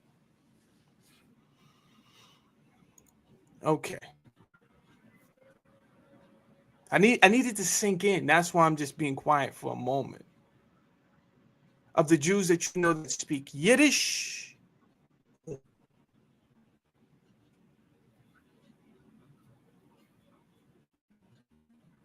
what's going on here? We have different types of Jews now. We didn't get anywhere yet. Going. What is Zionism? What is Zionism? What is this all about? We've heard the word. Oh yeah, we're gonna learn something today. You wanted to learn, so let's get to it. What is Zionism? Where did this come about? You know, I've always heard this word, Zionist, Zionist. And by the way that people they've said Zionist and they've said anti-Semitic, I formulated my own ideas of what maybe I thought a Zionist was. But I really didn't know. Little did I know, I just had to look back a little bit before my birthday. Only 40 years back. Maybe a little bit longer. But again, pay attention. People will create language in front of you, right in front of your face, create something and have you thinking it's the truth. Let's get into it. Zionism, a movement for the reestablishment and the development and protection of Jewish nation in what is now Israel.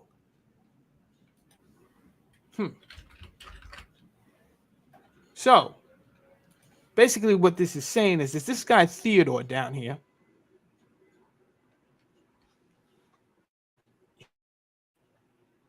started a movement where he just felt like all of the Jews in Europe, they need a place of their own.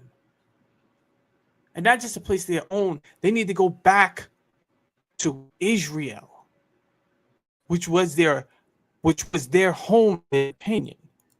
This is that was our home. And all of us here in Europe, we need to go back. We need to go back to our home.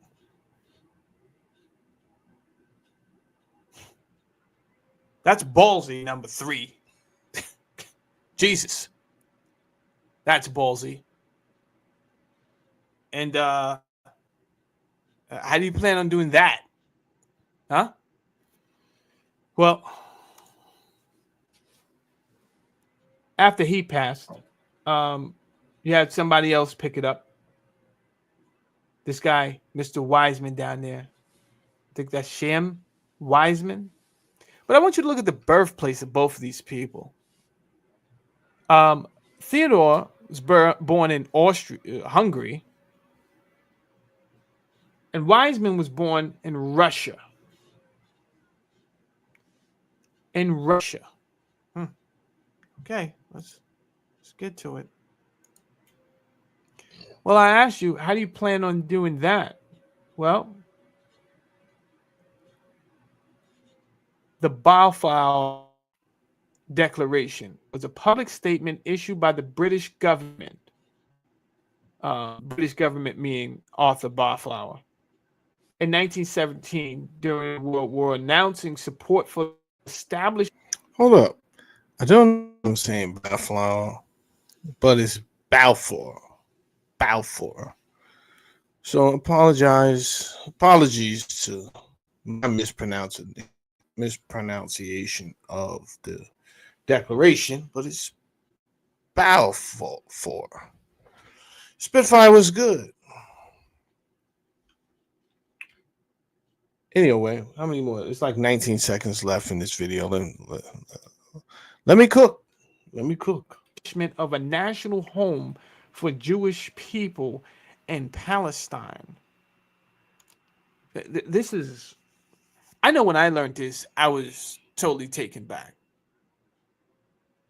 because I could not believe my ears. What the hell is going on right now? Great question, Jamel. What the hell is going on right now?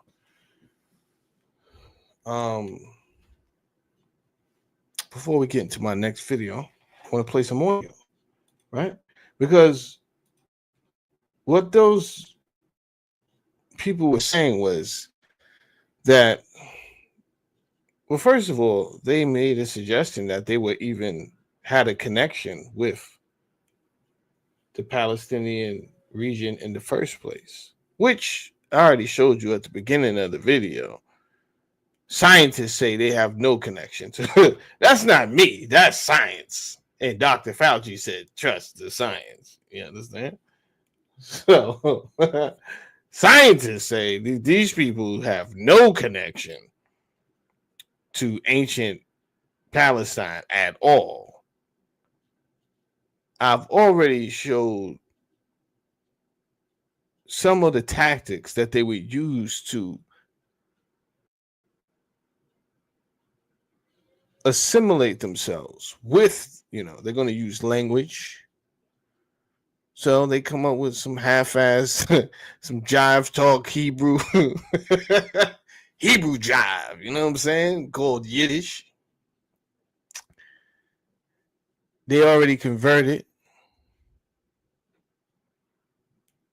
So they're building their talking points really strong. And if they could get enough people to say it and repeat it, they can rewrite history. But not on watch, though. You could do it after I die. You could do it. But first, let me leave this video here for the next person to carry the torch. All right. We're not just gonna let you rewrite history like that. That's crazy talk. So that being said, I now want to get into some of this audio.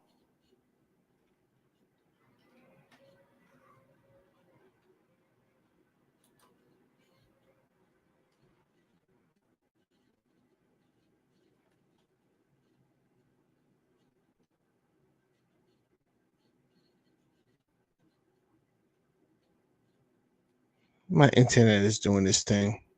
It'll play in a second when it feels like it. In the meantime, shout out to Spitfire is in the building. Shout out to this guy is in the building. And if you're still here, I see my Mandingo Man came in. Mandingo Man says, where were they before the Middle Ages? The far-reaching implications of this. Good question, Mandingo Man, if you're still here. Because that's what we're about to answer. I see Melissa. Shout out to the original man. Original man was in the building. I don't know if he's still here or not, but people come and they go. But shout out to the Peace of the Gods in the Earth is here. All right. Lee Mickles was in the building. I didn't even see Lee sneak in. Shout out to Lee. And of course, we had Uncle Andy who was here before everyone else. Larry P has entered the building. And Larry P is asking a question that I've been asking myself for the past few weeks now, Larry P. Larry P says, are the small hats losing power? I see they're giving Kanye a lot of chances. Boom. Larry P. I've been asking myself this.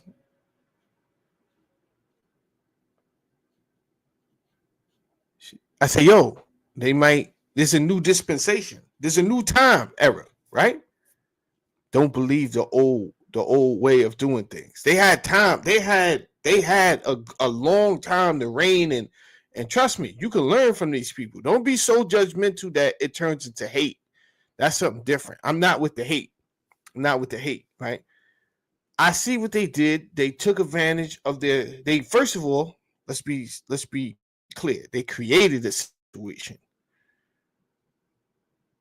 Like, if anything, learn from what they did to turn themselves into the people they are today. Don't hate to the point, I hate. Yo, easy. How they do that? How they do that? No one's going to be able to answer those questions without certain that stuff they took out of history. You won't know. I'm giving it to you today. This is why I don't care how long I'm up here, right? Just leave it there. And you watch it over time. I don't care if it's 4 or 5 hour live. Watch it, break it up, give it to your kids. Because I'm giving you a lot of information today. And we're not done. We just really getting started. I'm not even done. You guys asking the questions that need to be asked. How is Kanye West getting away? Well, he notified. They had everyone scared by one term. Anti didn't even mean anything. It means nothing, bro. It don't mean what they say it means for sure. So how they could do that? How they could turn a term into something that scared the bejesus out of everybody? Nobody want to be associated with it. No, I'm not anti-Semitic. I love the Jews. Shut up, bro. Who are the Jews? Who is these people? That's why I keep asking you. Who are these people, bro? Let's find out. Now, I don't always show you all my books, but I don't always hide all my books either. So today, we're listening to Arthur Koestler. I never know how to say that name. Who is a Jew? This guy's a Jew. The 13th tribe, the Khazar Empire and its heritage.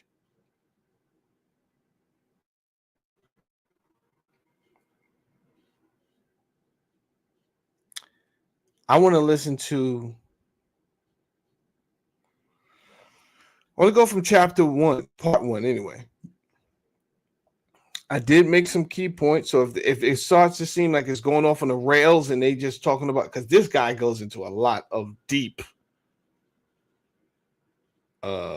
detail, which we won't be going all over today. The book is 8 hours long, so we're not doing that.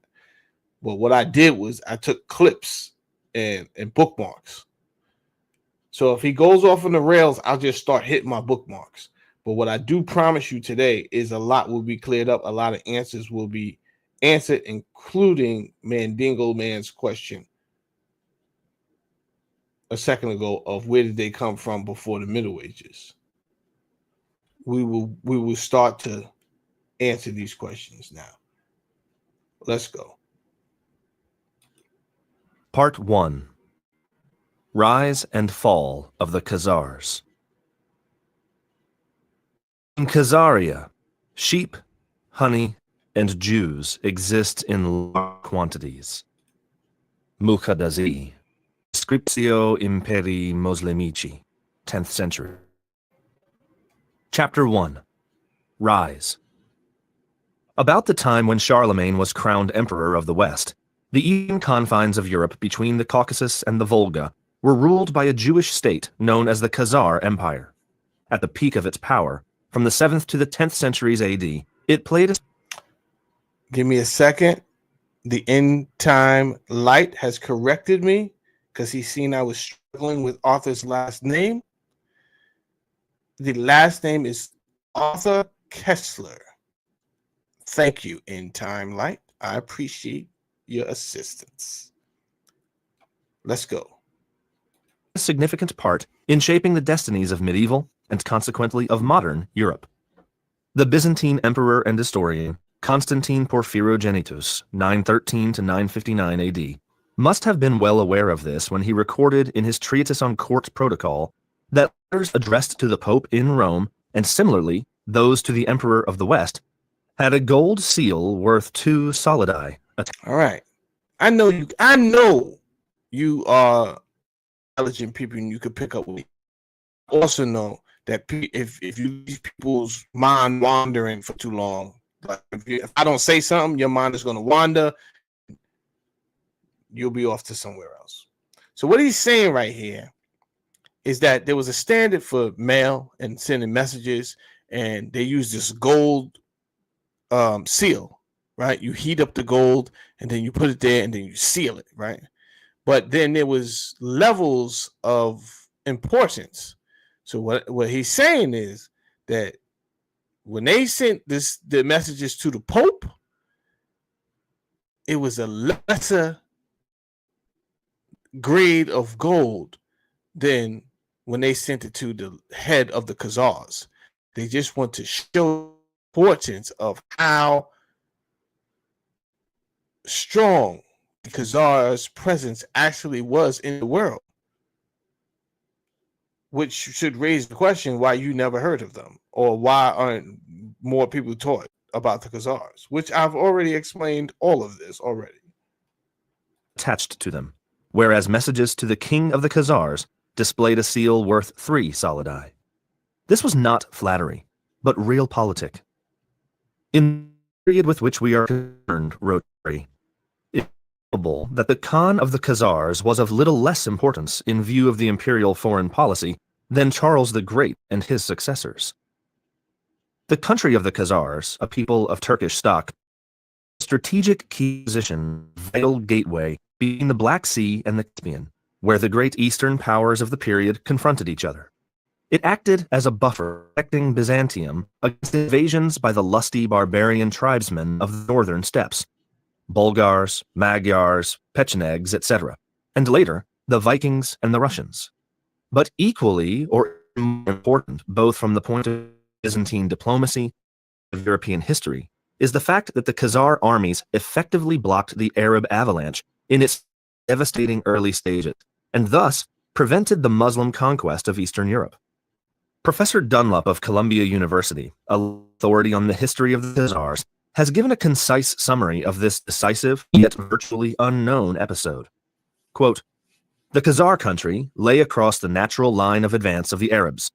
Within a few years of the death of Muhammad, AD 632, the armies of the Caliphate, sweeping northward through the wreckage of 2 empires and carrying all before them, reached the great mountain barrier of the Caucasus. This barrier once passed, the road lay open to the lands of Eastern Europe. As it was on the line of the Caucasus, the Arabs met the forces of an organized military power which effectively prevented them from extending their conquests in this direction.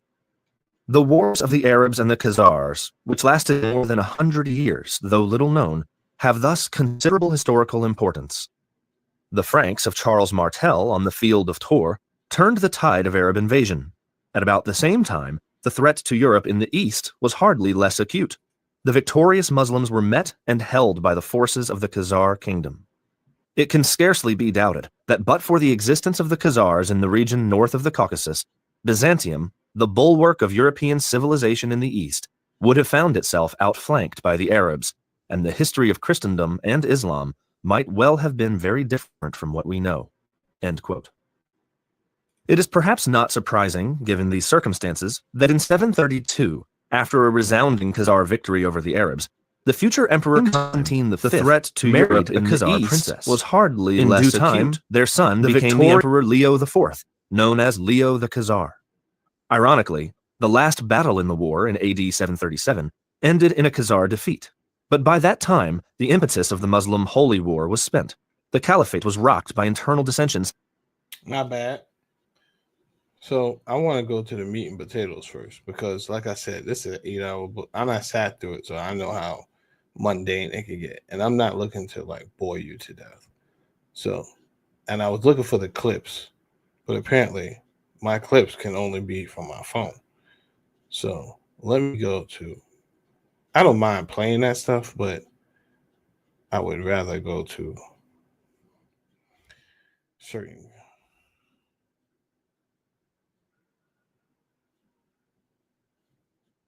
Okay, that's 7 minutes, 4 minutes. Give me a second.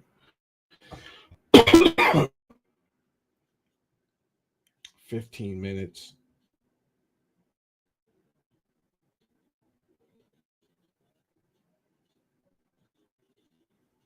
$25.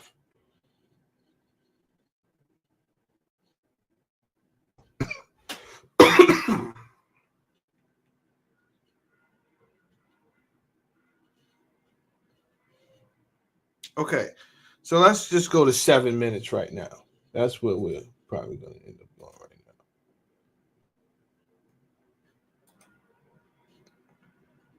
now. And cannot be considered as accidental, but must be regarded as a sign of the independent policy pursued by that kingdom. End quote. Which leaves us only slightly more bewildered than before. Yet whereas the sources differ in minor detail, the major facts are beyond dispute. What is in dispute is the fate of the Jewish Khazars after the destruction of their empire in the 12th or 13th century.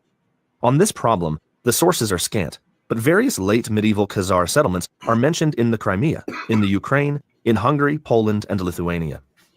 The general picture that emerges from these fragmentary pieces of information is that of a migration of Khazar tribes and communities into those regions of Eastern Europe, mainly Russia and Poland, where, at the dawn of the modern age, the greatest concentrations of Jews were found. All right. So I did not talk about the conversion of the Khazars yet. We'll get there later. Let me just tell you that the Khazars converted to Judaism, right? You're going to hear how in the later video that I play. What's important is that when their empire was decimated, where did they go? Now, when we look at, and I'm making a point here because when we look at the true national ID of someone, if I ask someone, what's you, and they'll be like, "Oh, I'm Jewish," right? And I'm like, "No, what's your national ID?" Then I'm bound to get a bunch of different answers, right? But if you read, even if you read someone's Wikipedia, and they're going to tell you that this person's Jewish, but then they'll tell you the origin of where their mother was born, right? So then you know they're Polish, you know they're Russian, you know they're German, you know they're coming from. Usually, it's the same regions there. That's like, oh, okay.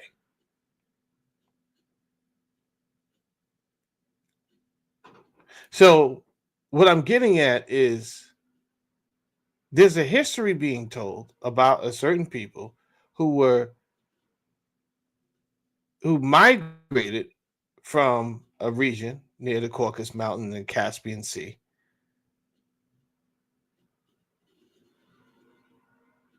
up into Europe, up into Russia, up into Ukraine, up into Poland.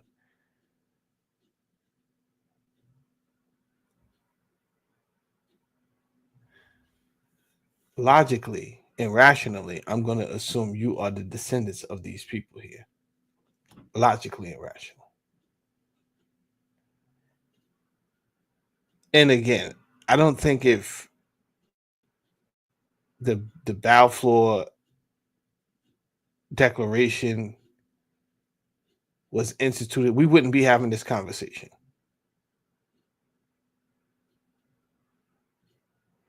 Boondocks, that's correct. We wouldn't be having this conversation.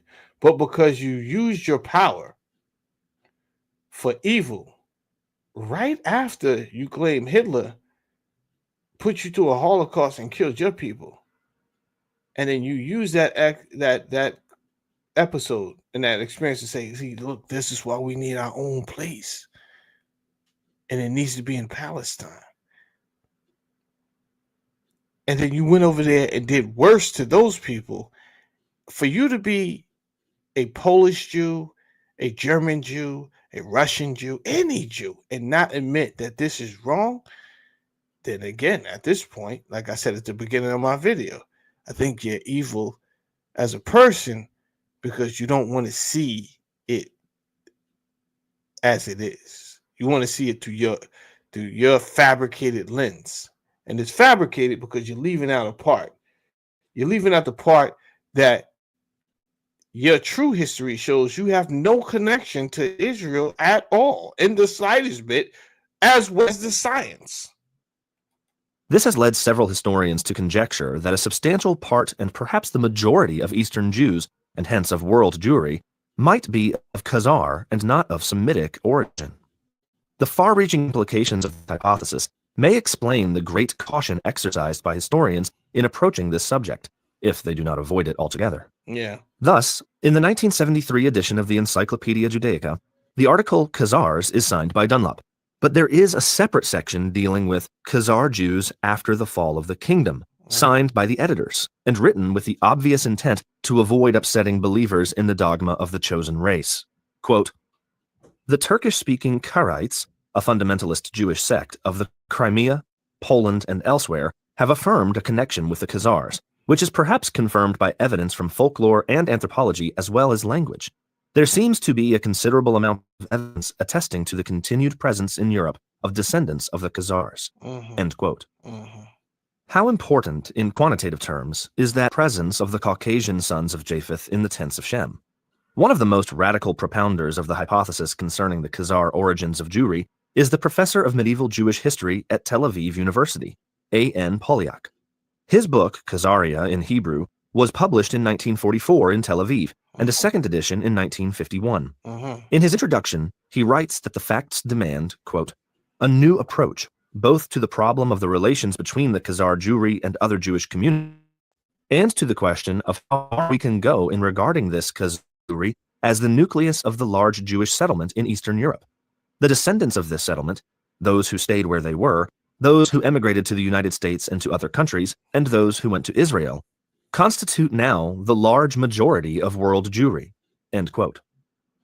This was written before the full extent of the Holocaust was known, but that does not alter the fact that the large majority of surviving Jews in the world is of Eastern European and perhaps mainly of Khazar origin. Yeah.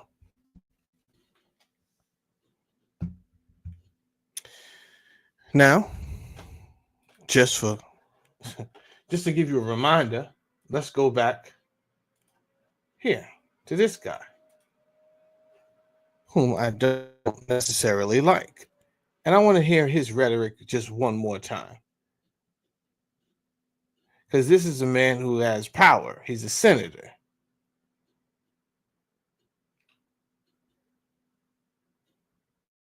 I would love to hear his rhetoric. 22 minutes. Thank you. We've got a big audience here. Many of them seem to be patriotic supporters of you, Mr. Hegseth. Some of them seem to be liberal critics of you. I would note that it's only the liberal critics that have disrupted this hearing, as was my custom. The liberal critics. People that, let me explain that liberal critic comment. These are people who's not on board with groupthink, right? So groupthink gets to say, rewrites history. If you're not on board with that, then you're not a conservative, right? Because that conservative, they want to keep the narrative the same. We're not going off script. Let's conserve the script. And the script doesn't say that. It doesn't matter what's the truth. This is the script. That's these guys. And if you're not with us, then now you're a liberal critic.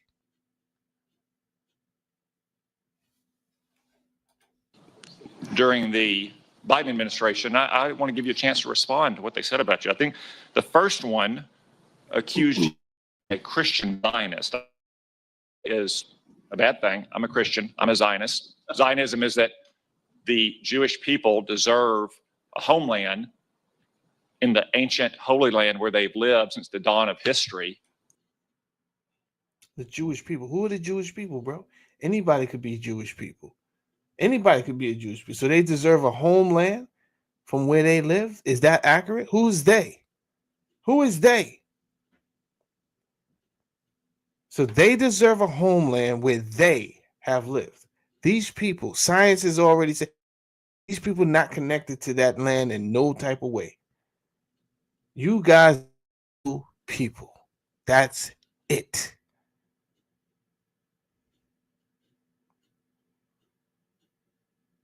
And anyone, what race, color you are, anyone that is willing to go with the narrative that would help and strengthen these people. I don't care what we calling them Zionists. All right, whatever. The fact is, they know they're not connected. They know these Jews are not connected to that land. They know this. And he's out here taking pride.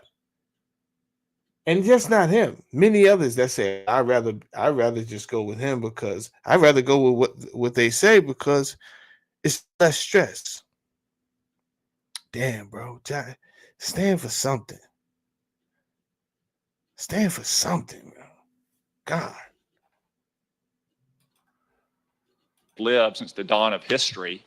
Do you consider yourself a Christian Zionist? Senator, I'm a Christian, and I robustly support the state of Israel and its existential defense, and the way America comes alongside them is a great ally. Thank you. Because another protester, and I think this one was a member of Code Pink, which, by the way, is a Chinese Communist front group these days. He's out here judging other people. Go ahead, finish talking. What type of rhetoric you got going on there? Said that you support Israel's war in Gaza. I support Israel's existential war in Gaza. You support Israel's war in Gaza. All right. That brings me to my next video. Don't worry, we get back to the book in a second. I'm not done. We're not done. We're not done.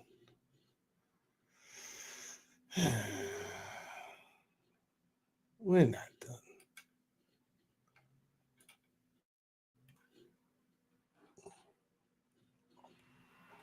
Wait, am I hearing this right? I gotta be hearing this wrong.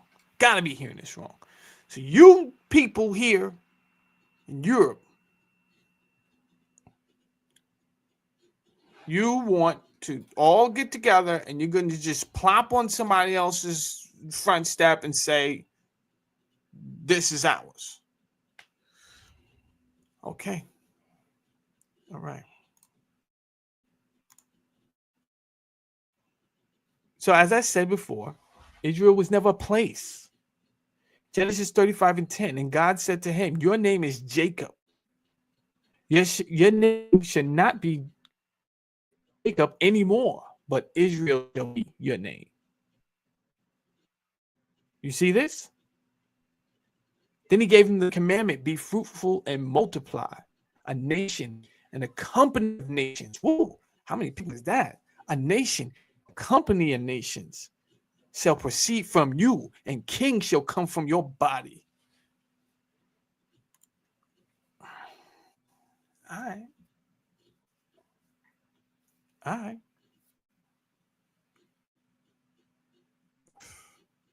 I hate you talking.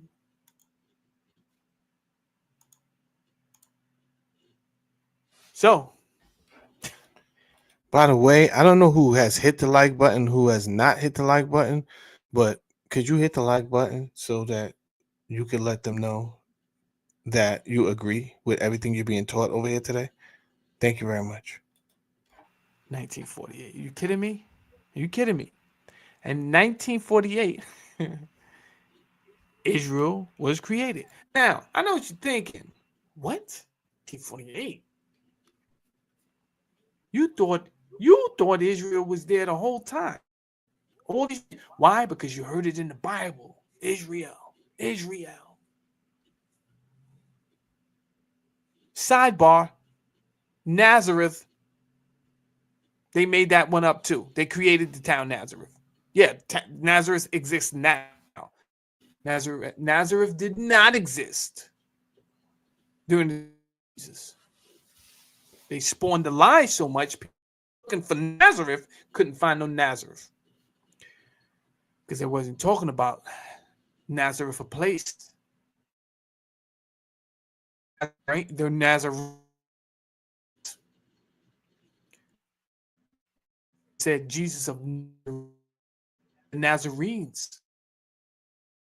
Even from the Nazarenes, Jesus was classic. Jamal. Why? So be Jamal. It's Jamel. So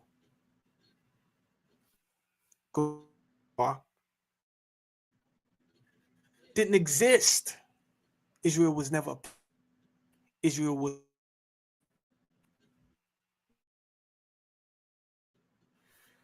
But they created it. They created it. And it's just funny because here you have the first president of Israel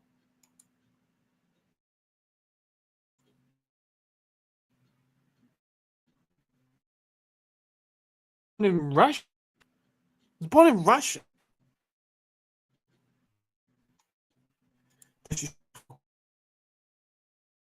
Okay, please check. Who's this claim of the state of Israel? U.S. Harry name on the same day. Yeah, I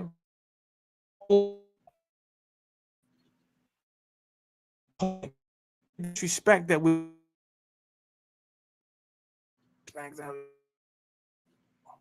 Okay, we didn't even get anywhere with yet.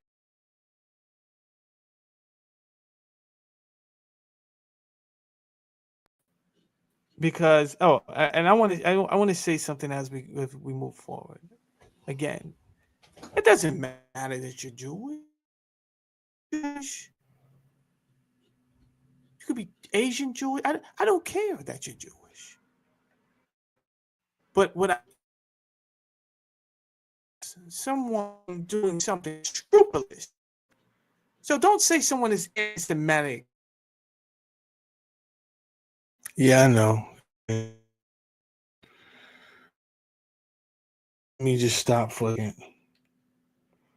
You gotta expect when you're out here talking that talk, these I'm gonna let them ruin. I back up in about right. So whatever today here. Yeah.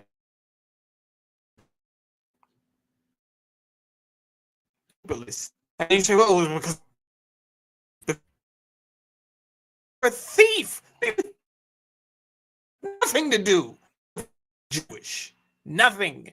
But I do see a grimy pause and all over things, and the way you're going about it, man. You're just gonna land on a nation and say, yo, this is ours, but that's what you did. And for the record, only 8.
That's hilarious.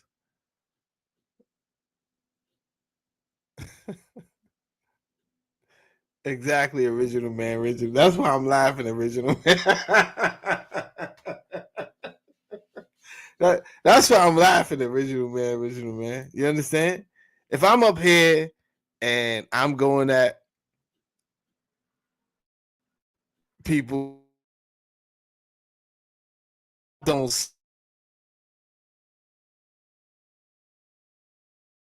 internet get shady for a second, they don't just kick me off the internet. Like they've done this so many times by now when I really be talking that it's at this point it's just hilarious. Right? Because they figure, yo, we give them low numbers. And we even give him good numbers, so he should know. He's an intelligent person. He should pick up what to say. Like if he talks about this, we're gonna give him good numbers.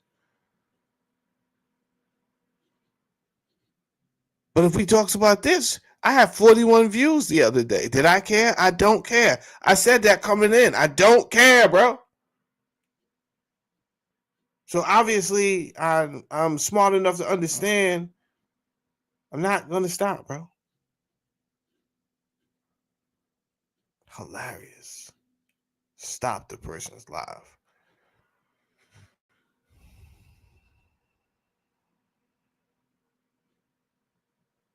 Exactly, Boondocks. That's what they do, right?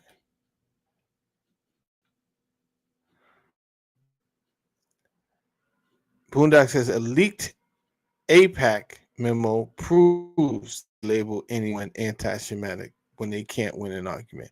That's their go-to. They have been, without me even seeing.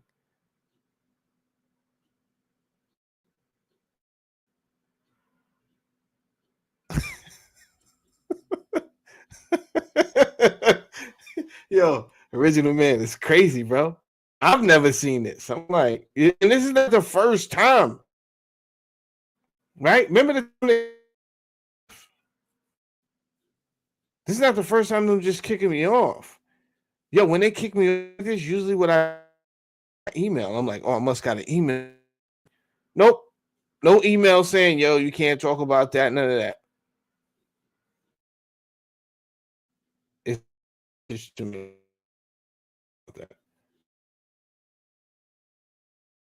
Not gonna stop talking about this. Yeah, you know this already.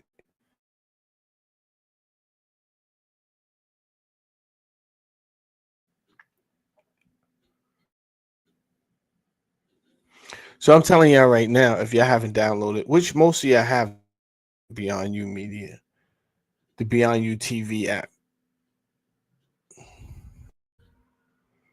Yeah, that was, they kept on doing it. Phone, they just like shut down.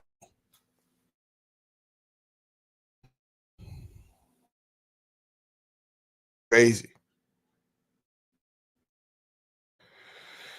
All right.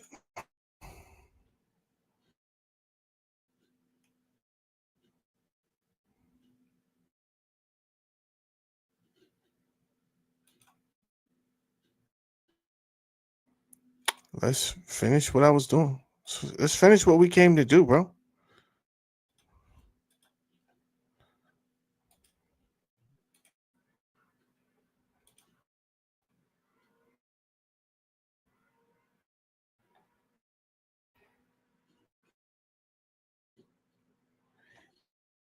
Up there, I'm gonna put it back.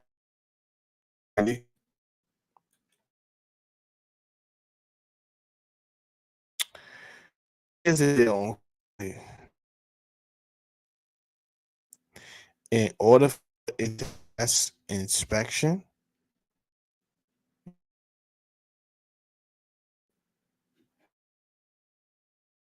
right? It's two. So Beyond UTV is on Android. To pass. Mm-hmm.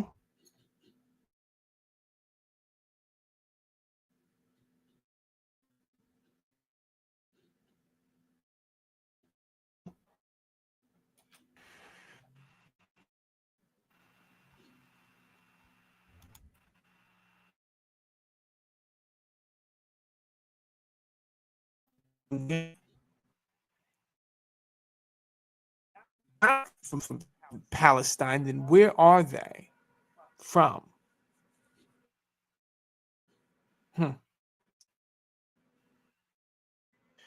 Well, never mind. Let me first.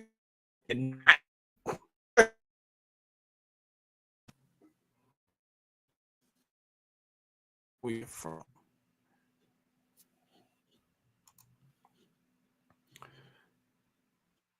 As you can read here, about 80% of the modern Jews have that Ashkenazi ancestry. Already read that where they're from, right? Okay, those are mostly.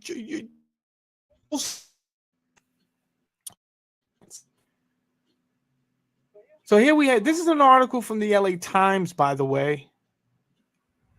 Okay, So I guess the Jerusalem University did a study, and they said, and this was in 2014. So in 2014, a Jerusalem study showed that 80% of the money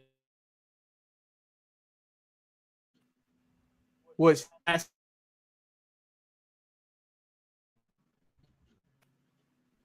And then it goes on to name some of the people, the famous people that are. I have no problem with you being European Jews. That's the conversation. A lot to change the conversation. Well, Saladin loves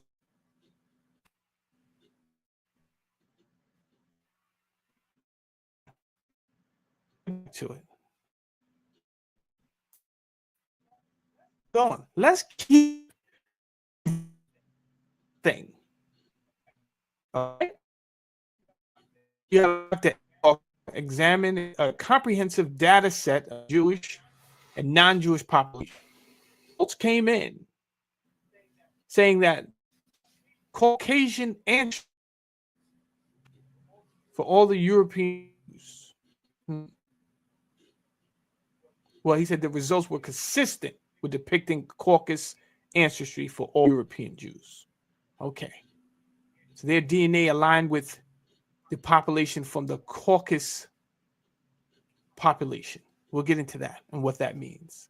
The analysis of the tight genetic relationship between the European Jews and the Caucasus populations. Okay. And the biographic origin of the European Jews to the south of Khazaria. All right. Khazaria. Okay. You have his information there. This is, he was born in Israel, so he,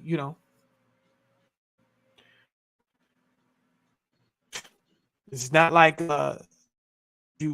somebody else spreading this propaganda. This is someone that was born in Israel, a doctor, showing you his findings. But he was born in 1980, so he's a little young, huh? He's a little young, so let's keep on going. Who can believe him? Oh, maybe he's not the only one saying this. So I think I might go the full 3 hours. You understand? I want to go the full 3 hours today. And if that's the case, let's get back to. I think I made some great points. I would be upset. Listen, if I was watching this, I would be upset too if I'm not on board with Jamel Saladin, right? Because he's over there making some excellent damn points. Let's get back to the book. Yeah, that was about 4 years ago, this guy. That was about 4 years ago. And bags and bags of donuts before. Right? Because I love the donuts. If so, this would mean that their ancestors came not from the Jordan, but from the Volga, not from Canaan, but from the Caucasus, once believed to be the cradle of the Aryan race, and that genetically they are more closely related to the Hun, Uyghur, and Magyar tribes than to the seed of Abraham, Isaac, and Jacob. Should this turn out to be the case, then the term anti-Semitism would become void of meaning, based on a misapprehension shared by both the killers and their victims. But didn't I already tell you that? Didn't I already tell you that? You see why they're upset at me? Because I'm over here making perfect damn sense.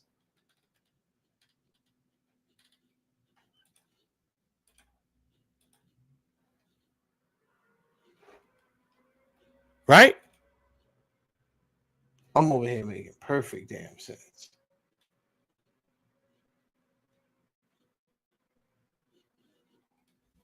These are Turkic people. But if you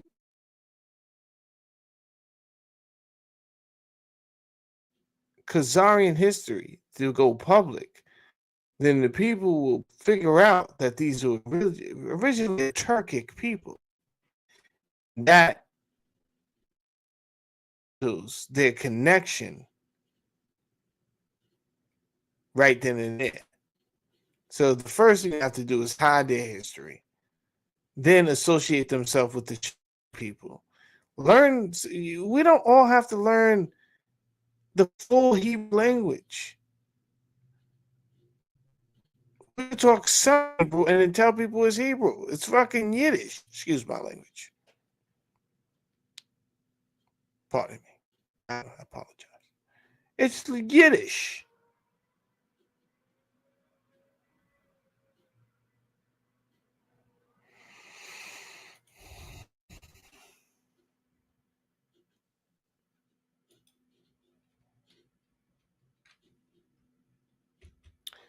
Boondock says The General's Son, Journey of an Israeli in Palestine by Michael.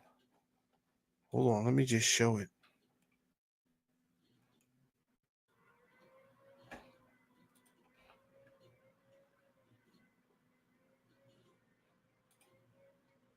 All right, let's finish. Let's get back to the book.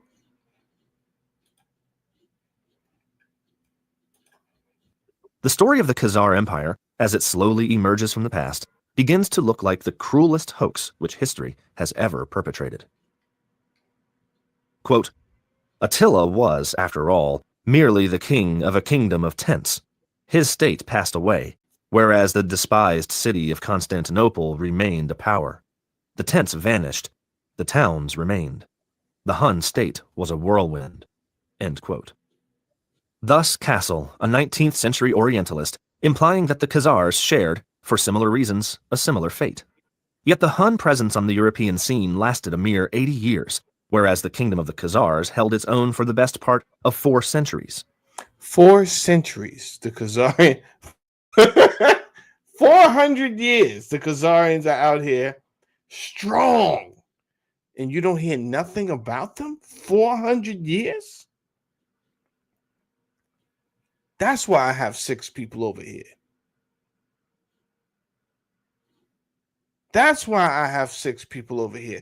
Because they can open up the floodgates if they want to. You guys watched them do it when they thought I was going to just get out here and keep causing divisive energy between politics, right?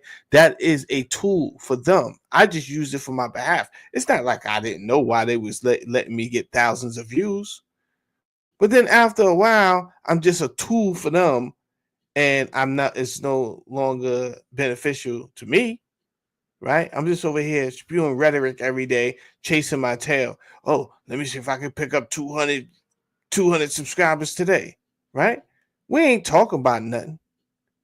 I'm just making more people that didn't vote for Trump upset, and I'm gaslighting people who did vote for him. That's all I'm doing. They think they're using me as a tool.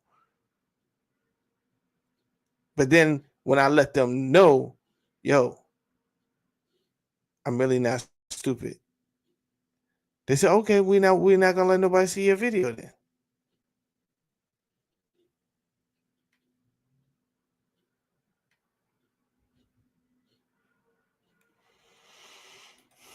They too lived chiefly in tents, but they also had large urban settlements and were in the process of transformation from a tribe of nomadic warriors into a nation of farmers, cattle breeders, fishermen, vine growers, traders, and skilled craftsmen.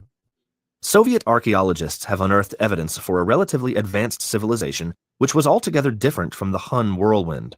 They found the traces of villages extending over several miles, with houses connected by galleries to huge cattle sheds, sheep pens, and stables. These measured 3 to 3.5 by 10 to 14 meters and were supported by columns. Some remaining ox plows showed remarkable craftsmanship. So did the preserved artifacts, buckles, clasps, ornamental saddle plates. Of particular interest were the foundations sunk into the ground of houses built in a circular shape.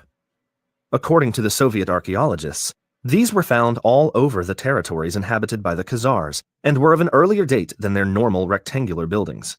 Obviously, the roundhouses symbolized the transition from portable dome-shaped tents to permanent dwellings, from the nomadic to a settled, or rather semi-settled, existence. For the contemporary Arab sources tell us that the Khazars only stayed in their towns, including even their capital, Itil, during the winter. Come spring, they packed their tents, left their houses, and sallied forth with their sheep or cattle into the steppes, or camped in their cornfields or vineyards. The excavations also showed that the kingdom was, during its later period, surrounded by an elaborate chain of fortifications dating from the 8th and 9th centuries, which protected its northern frontiers facing the open steppes. These fortresses formed a rough semicircular arc from the Crimea, which the Khazars ruled for a time, across the lower reaches of the Donets and the Don to the Volga, while towards the south they were protected by the Caucasus, to the west by the Black Sea, and to the east by the Khazar Sea, the Caspian. However, the northern chain of fortifications marked merely an inner ring, protecting the stable core of the Khazar country. The actual boundaries of their rule over the tribes of the north fluctuated according to the fortunes of war. At the peak of their power, they controlled or exacted tribute from some 30 different nations and tribes inhabiting the vast territories between the Caucasus, the Aral Sea, the Ural Mountains, the town of Kiev, and the Ukrainian steppes. The people under Khazar suzerainty included the Bulgars, Burtas, Guz, Magyars. All right. So I'm gonna rewind this 30 seconds because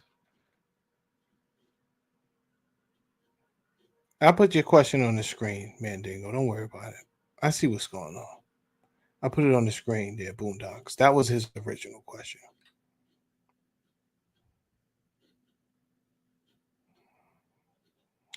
So these people, not only do we have science to confirm what I'm saying, but then we also have historians explaining to us how the people who now populate Poland, Kiev, Russia,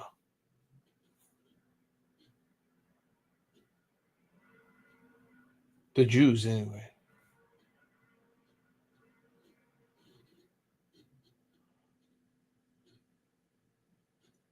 where they originally, what region they were originally from, and how they got to where they're at now.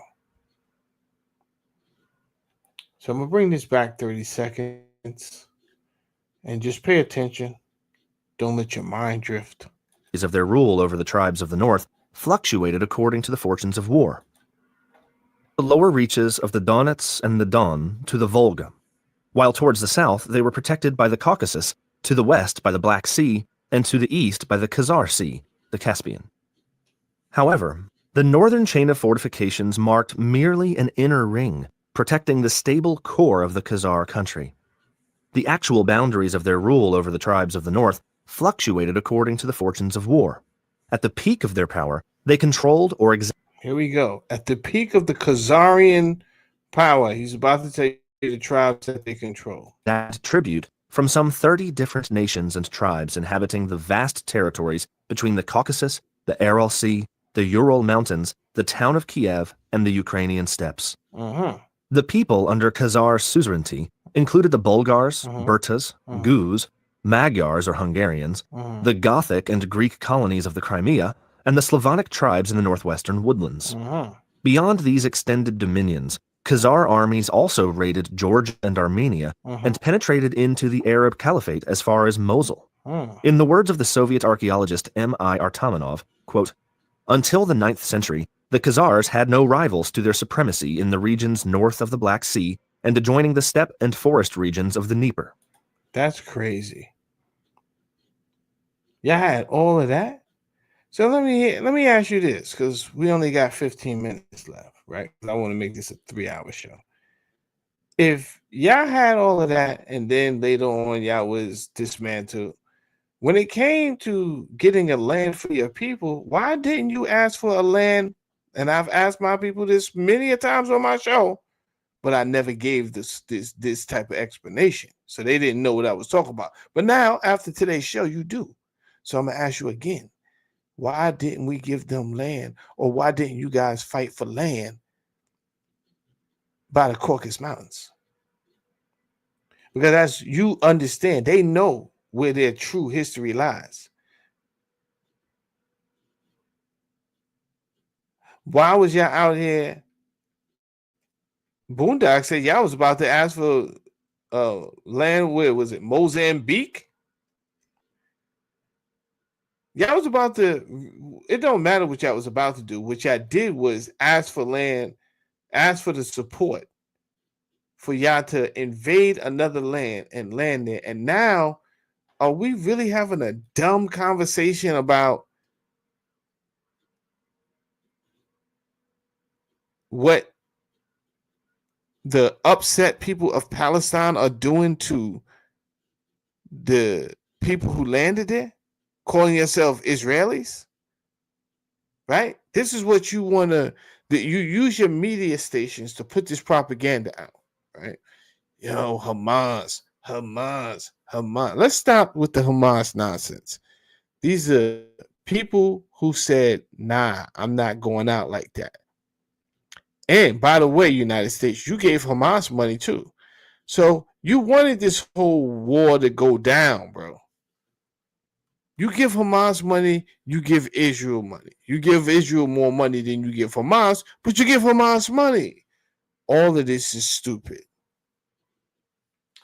And I'm going to be honest with you. I don't think we would have known how much money you really gave Hamas if it wasn't for the Elon Musk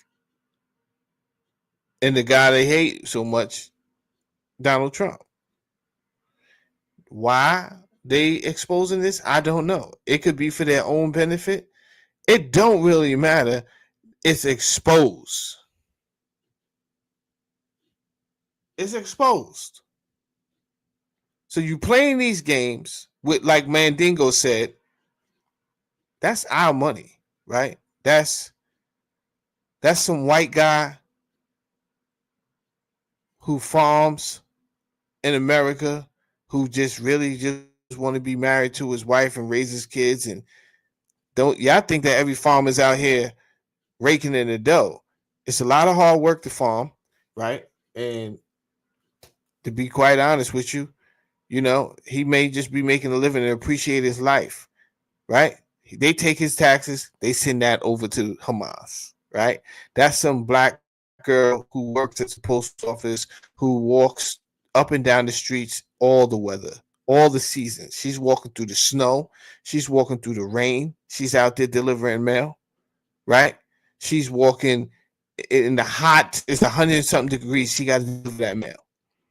They take the money out of her check and they send it to Hamas. They take the money out of her check and they send it to some transgender nonsense across the sea, across in some country, right?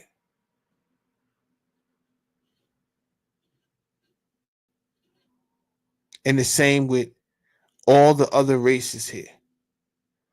So honestly, I want us to wake up. They know how to get inside your psyche and make you hate a white person, right? If they want you to hate a white person, they're going to show you enough propaganda to make you hate a white person.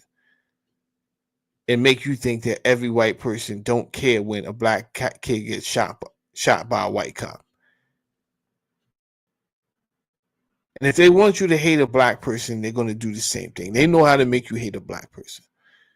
But it's better that you pay attention to that than pay attention to whatever Jamel Saladin is over there talking about. Because he don't play fair, right? He has this ability to truly help you understand the organized chaos that's going on. Wouldn't it be more fun to watch people disrespect each other? Like that's entertainment, right? No one cares about your show, Saladin. No one cares, bro. Your little show over there. That's why I don't got no followers, bro.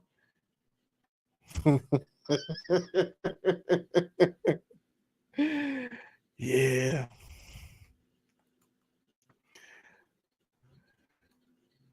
Yeah.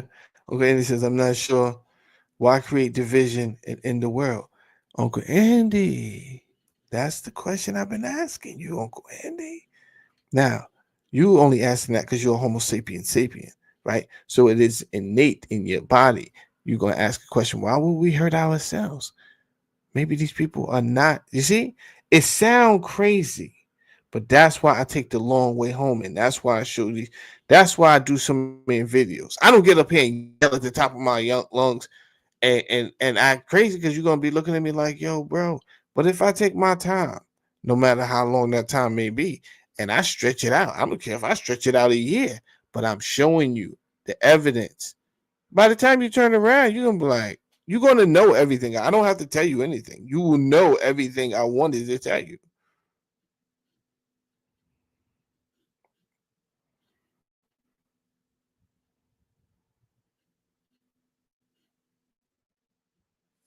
Let's finish up. We got like 10 more minutes. The Khazars were the supreme masters of the southern half of Eastern Europe for a century and a half, and presented a mighty bulwark blocking the Ural-Caspian gateway from Asia into Europe. During this whole period, they held back the onslaught of the nomadic tribes from the east." End quote. Taking a bird's-eye view of the history of the great nomadic empires of the East, the Khazar kingdom occupies an intermediary position in time, size, and degree of civilization between the Hun and Avar empires which preceded and the Mongol empire that succeeded it. But who were these remarkable people? Remarkable as much by their power and achievements as by their conversion to a religion of outcasts. The descriptions that have come down to us originate in hostile sources and cannot be taken at face value. As to the Khazars, an Arab chronicler writes, "They are to the north of the inhabited earth, towards the seventh clime, having over their heads the constellation of the plough. Their land is cold and wet. Accordingly, their complexions are white, their eyes blue, their hair flowing and predominantly reddish, their bodies large, and their natures cold." This is an Arab person writing back then who the Khazars was.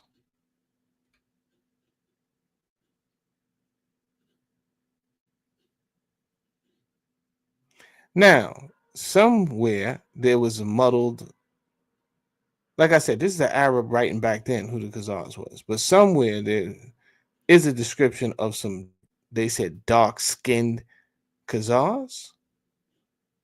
But this could be more disinformation from the Khazarians. The Boondock says they want you to think your neighbors, right? Homosexuals, right? Immigrants, right? Foreigners are the problems. Exactly.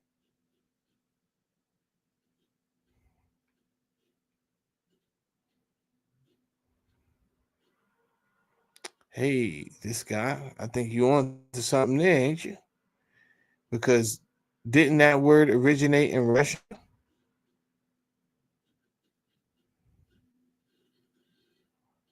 I think you on to something there, this guy.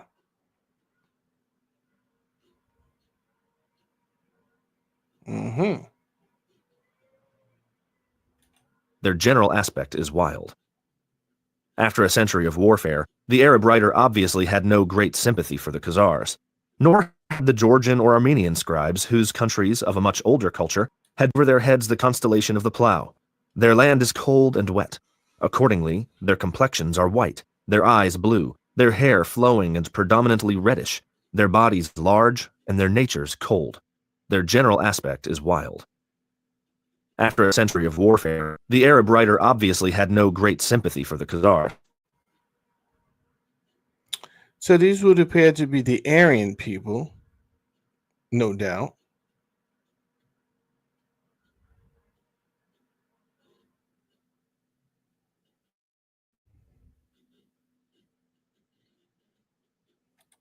Nor had the Georgian or Armenian scribes, whose countries of a much older culture had been repeatedly devastated by Khazar horsemen. A Georgian chronicle, ancient tradition, identifies them with hosts of Gog and Magog, quote, "wild men with hideous faces and the manners of wild beasts, eaters of blood."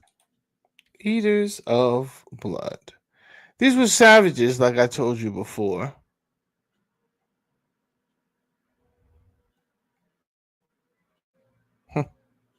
End quote. An Armenian writer refers to the horrible multitude of Khazars with insolent, broad, lashless faces and long, falling hair like women. Lastly, the Arab geographer Istakri One of the main Arab sources has this to say, quote, "The Khazars do not resemble the Turks. They are black-haired and are of two kinds, one called the Kara Khazars, or black Khazars, who are swarthy, verging on deep black, as if they were a kind of Indian, and a white kind, Ak Khazars, who are strikingly handsome." End quote. This is more flattering, but only adds to the confusion, for it was customary among Turkish peoples to refer to the ruling classes or clans as white, to the lower strata as black. Thus there is no reason to believe that the white Bulgars were whiter than black Bulgars, or that the white Huns, the Ephthalites, who invaded India and Persia in the 5th and 6th centuries, were of fairer skin than the other Hun tribes which invaded Europe. Istakri's black-skinned Khazars, as much else in his and his colleagues' writings, were based on hearsay and legend, and we are none the wiser regarding the Khazars' physical appearance or their ethnic origins. The last question can only be answered in a vague and general way. But it is equally frustrating to inquire into the origins of the Huns, Alans, Avars, Bulgars, Magyars, Bashkirs, Burtas, Sabirs, Uyghurs, Saragurs, Onogurs, Utagurs, Kutragurs, Tarniaks, Kotragurs, Kabars, Jabanders, Pechenegs, Guz, Cumans, Kipchaks, and dozens of other tribes or people who at one time or another in the lifetime of the Khazar kingdom passed through the turnstiles of those migratory playgrounds. Even the Huns, of whom we know much more, are of uncertain origin. Their name is apparently derived from the Chinese Hongnu, which designates warlike nomads in general, while other nations applied the name Hun in a similarly indiscriminate way to nomadic hordes of all kinds, including the white Huns mentioned above, the Sabirs, Magyars, and Khazars. In the 1st century AD, the Chinese drove these disagreeable Hun neighbors westward, and thus started one of those periodic avalanches which swept for many centuries from Asia towards the west. From the 5th century onward, many of these westward-bound tribes were called by the generic name of Turks. The term is also supposed to be of Chinese origin, apparently derived from the name of a hill, and was subsequently used to refer to all tribes who spoke languages with certain common characteristics, the Turkic language group. Thus, the term Turk, in the sense that it was used by medieval writers, and often also by modern ethnologists, refers primarily to language and not to race. In this sense, the Huns and Khazars were Turkic people. The Khazar language was supposedly a Chuvash dialect of Turkish, which still survives in the autonomous Chuvash Soviet Republic between the Volga and the Sura. The Chuvash people are actually believed to be descendants of the Bulgars, who spoke a dialect similar to the Khazars. But all these connections are rather tenuous, based on the more or less speculative deductions of Oriental philologists. All we can say with safety is that the Khazars were a Turkic tribe, who erupted from the Asian steppes, probably in the 5th century of our era. The origin of the name Khazar and the modern derivations to which it gave rise has also been the subject of much ingenious speculation. Most likely, the word is derived from the Turkish root gez, to wander. And So apparently we're answering a lot of questions, which I'm happy about before we leave because we got like 2 minutes to go. So we answered Mandingo Man's question, and we also look like we're getting into some of the things that this guy had brought up before, and the Boondocks is dropping some information down there. So we're having a decent conversation for the 3-hour period. Yin and Yang is in the building. I ain't gonna lie, Yin. We about to end, bro. I appreciate you tapping in, but you're gonna have to catch the replay, blood. But I know you had to handle your business today. But yeah, we had a great show. Simply means nomad. Of greater interest to the non-specialist are some alleged modern derivations from it. Among them, the Russian from the Asian steppes, probably in the 5th century of our era. The origin of the name Khazar and the modern derivations to which it gave rise has also been the subject of much ingenious speculation. Most likely, the word is derived from the Turkish root gez, to wander, and simply means nomad. Of greater interest to the non-specialist are some alleged modern derivations from it. Among them, the Russian Cossack and the Hungarian Hussar, both signifying martial horsemen, and also the German Ketzer, or heretic, that is, Jew. If these derivations are correct, They would show that the Khazars had a considerable impact on the imagination of a variety of peoples in the Middle Ages. Some Persian and Arab chronicles provide an attractive combination of legend and gossip column. They may start with the creation and end with stop-press tidbits. Thus, Yaqubi, a 9th century Arab historian, traces the origins of the Khazars back to Japheth, third son of Noah. The Japheth motive recurs frequently in the literature, while other legends connect them with Abraham or Alexander the Great. One of the earliest factual references to the Khazars occurs in a Syriac chronicle by Zechariah Reeder, dating from the middle of the 6th century. It mentions the Khazars in a list of people who inhabit the region of the Caucasus. Other sources indicate that they were already much in evidence a century earlier and intimately connected with the Huns. In AD 448, the Byzantine Emperor Theodosius II sent an embassy to Attila, which included a famed rhetorician by name of Priscus. He kept a minute account not only of the diplomatic negotiations, but also of the court intrigues and goings-on in Attila's sumptuous banqueting hall. He was, in fact, the perfect gossip columnist, and is still one of the main sources of information about Hun customs and habits. But Priscus also has anecdotes to tell about a people subject to the Huns, whom he calls Khazars. That is, very likely, the Khazars, or White Khazars, as distinct from the Black Kara Khazars. The Byzantine Emperor, Priscus tells us, tried to win this warrior race over to his side, but the greedy Khazar chieftain named Karadash considered the bribe offered to him inadequate and sided with the Huns. Attila defeated Karadash's rival chieftains, installed him as the sole ruler of the Khazars, and invited him to visit his court. Karadash thanked him profusely for the invitation and went on to say that, quote, "It would be too hard on a mortal man to look into the face of a god, for, as one cannot stare into the sun's disk, even less could one look into the face of the greatest god without suffering injury." End quote. Attila must have been pleased, for he confirmed Karadash in his rule. Priscus's chronicle confirms that the Khazars appeared on the European scene about the middle of the 5th century as a people under Hunnish sovereignty and may be regarded, together with the Magyars and other tribes, as a later offspring of Attila's horde. The Hun Empire, after Attila's death, left a power vacuum in Eastern Europe, through which, once more, wave after wave of nomadic hordes swept from east to west. Prominent among them, the Uyghurs and Avars. The Khazars, during most of this period, seemed to be happily occupied with raiding the rich Transcaucasian regions of Georgia and Armenia and collecting precious plunder. During the second half of the 6th century, they became the dominant force among the tribes north of the Caucasus. A number of these tribes, the Sabirs, Saragurs, Samandars, Balangars, etc., are from this date onward no longer mentioned by name in the sources. They had been subdued or absorbed by the Khazars. Toughest resistance, apparently, was offered by the powerful Bulgars, but they too were crushingly defeated circa 641, and as a result, the nation split to two.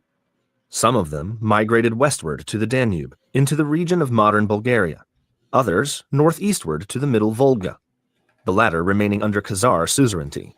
We shall frequently encounter both Danube Bulgars and Volga Bulgars in the course of this narrative. But before becoming a sovereign state, the Khazars still had to serve their apprenticeship under another short-lived power, the so-called West Turkish Empire, or Turkic Kingdom. All right, let's end right there.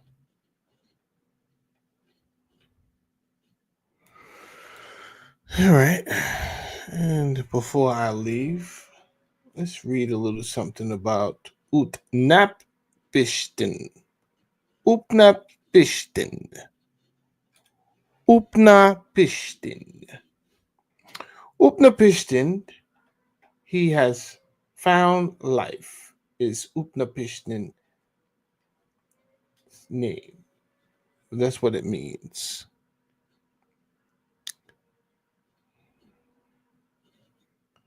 Was a legendary king of ancient city of Shurupak in South Iraq, who, according to the Gilgamesh flood myth, one of several similar narratives, survives the flood by making and occupying a boat. He is called by different names in different traditions. Zoroaster is the earliest Sumerian versions, later Shurupak, Astrahasis, is in the earliest Akkadian sources and Upnapishtim and later Akkadian sources, such as the Epic of Gilgamesh. His father was King Ubar Tutu. Upnapishtim is the eighth of the antediluvian kings in the Mesopotamian legend, just as Noah is the third from the Enoch and Genesis. He would have lived around 29 BC, corresponding to the flood. So the story goes, Upnapishtim is tasked by the god Enki to abandon his worldly possessions and create a giant ship to be called the Preserver of Life. An era and Isam Marduk is said to have been the originator of the flood and the seven sages. Why am I bringing this up? It's because, unfortunately, you have to question everything you was told. Unfortunately, you have to question everything you was told, right?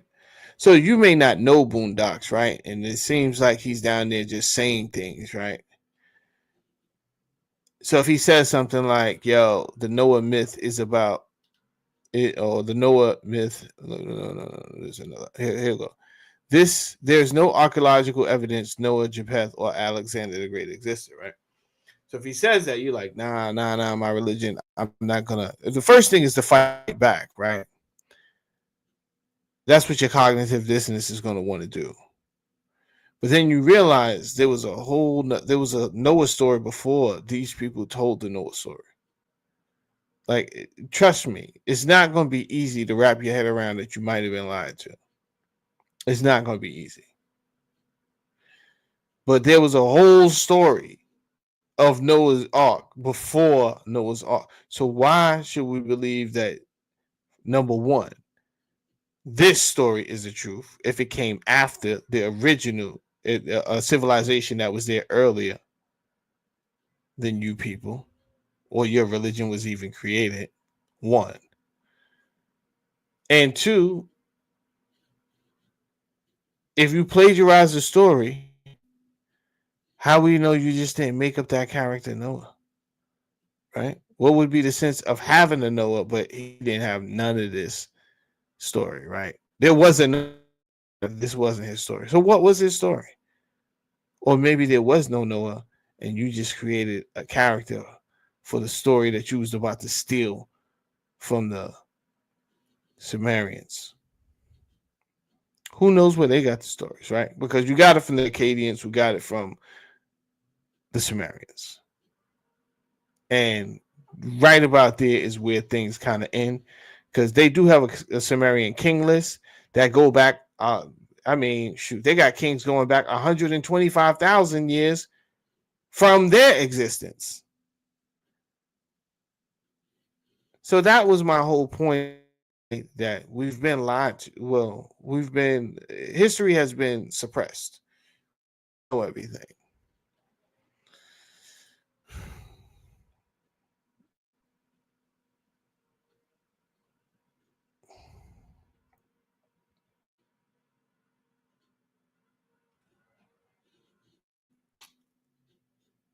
Uncle Andy say, screenshot these slides.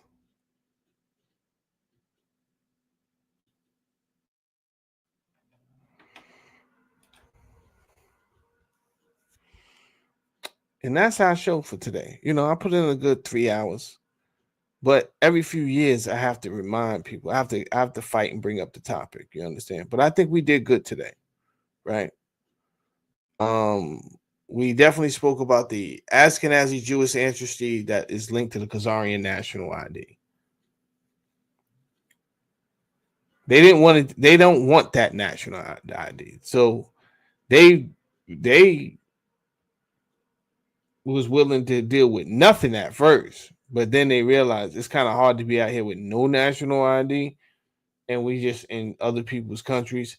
So then they begged for a land, but they didn't need that land. So every time you see somebody that says I stand with Israel, these are terrorists. I don't care how you put it. I don't care if that is a nice person. Oh, this is sweet. That's my grandmother. It could be a sweet old man that's selling apples. No one should be standing with terrorists. And that's what Israel is. Because you could have lived amicably. You could have lived amicably, Israel. You didn't choose to. You chose to break treaties and all that. After you was given land over there, yo, you could have definitely been like, yo, we just gonna be over here. We won't make a peep. You know what I'm saying? You're not even gonna hear from us. And what America could have did was smooth them over and gave the Palestinians money the same way that the Americans, they didn't have to take land. Donald Trump don't have to take their land. So this is a money grab, right? This is a money grab. That's all this is. Because if we're giving out all this money for stupid stuff, I'm talking about for stupid stuff, and we funding true terrorism, right? Because now y'all created Hamas by y'all turned these people into killers. And when they stood up to fight against the terrorists that you are first, then you said, oh no, you guys are fighting back. You guys are terrorists. You guys hate me. That's not right, right? Like, so what type of stupid ass first grade conversation we having here? If you never went over there and messed with them people, they wouldn't have to turn into the killers that they are. And quite frankly, anybody would turn into a killer if you come over there raping their women, burning their people alive, doing all type of stupid. Anybody would turn into a killer. So I don't understand what your conversation is, America. It's a dumb, stupid, ridiculous conversation. And anybody that is out here proudly claiming I stand with Israel, you are an evil person. That's just it.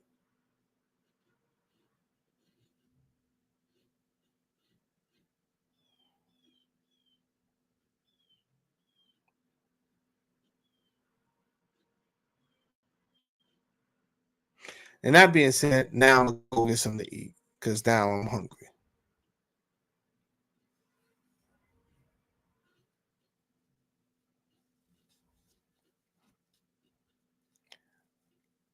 Uncle Andy, you think Trump don't know? Trump is a smart man. Trump know this already, bro. You think Trump don't know? Trump is a very smart man, bro. That's why I said I ain't on board with everything he do. You understand? And I said I don't know why he's doing the things he's doing now. It may be in my favor to tell me the truth, but why are you telling me the truth now? Because you know the truth. You understand? So I'm not a Trumper. I just stand with whoever's doing something right at the time, fully knowing he could be doing something wrong tomorrow. So when I seen him get up there and he's like, yeah, we're gonna just take the land, you know, it's devastating. Why are you taking the land? Why you don't give millions to, you just gave millions to destroy all this stuff. You telling me what we spent money on. You telling me the stupid stuff we spent money on. So why we can't, I don't care if we use American companies to rebuild Palestine and turn it into a smart city. But that's not what they're doing. They want those people out of there so that they can expand Israel. And now that was the whole time. These no connection at all. At all.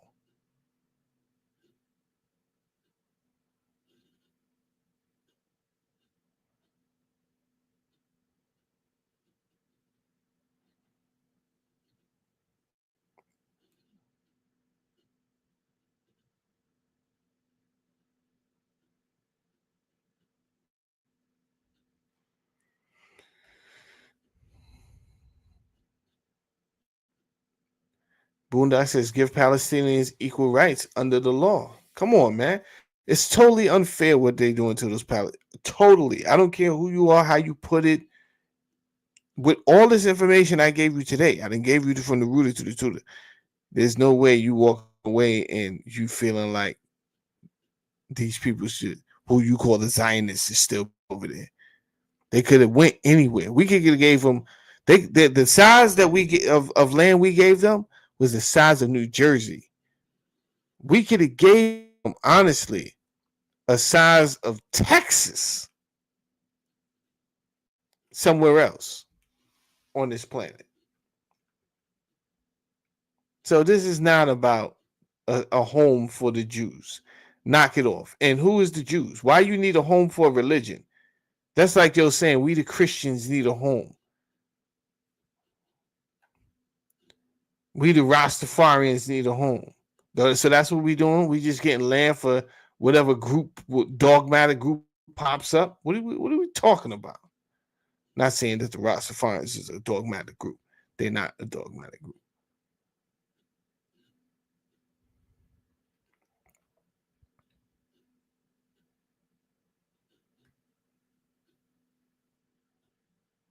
This is, but I do these shows to educate people so that now when you hear the language, that's why I said we're going to go into magic at some point next. Because now that you have the knowledge, now when you hear the language, listen, man, it's not too much they're going to be able to pull over your eyes. You understand?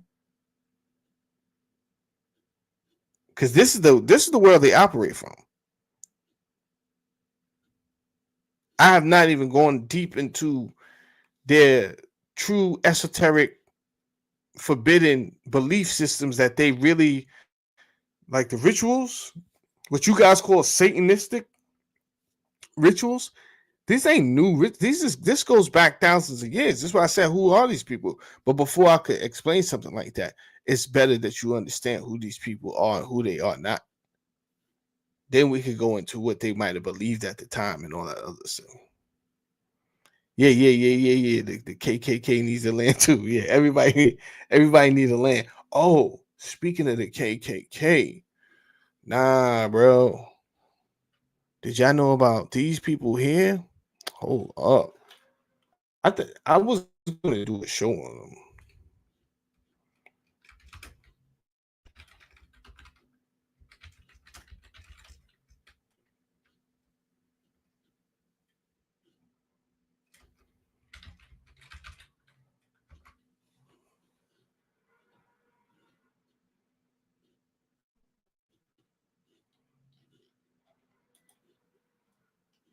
So, hold up. Let me see if I could get a video of it.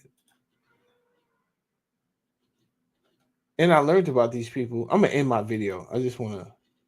I learned about these people reading Sherlock Holmes. If y'all want to know why I be reading Sherlock Holmes all the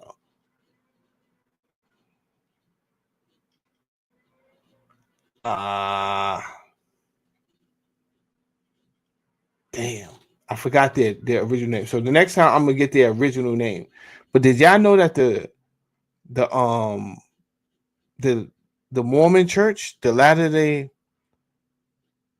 Saints, the Mormons, they had a mafia that was running around killing people in the 1800s? Yo, it's crazy. They was like the Ku Klux Klan. It's not funny, right?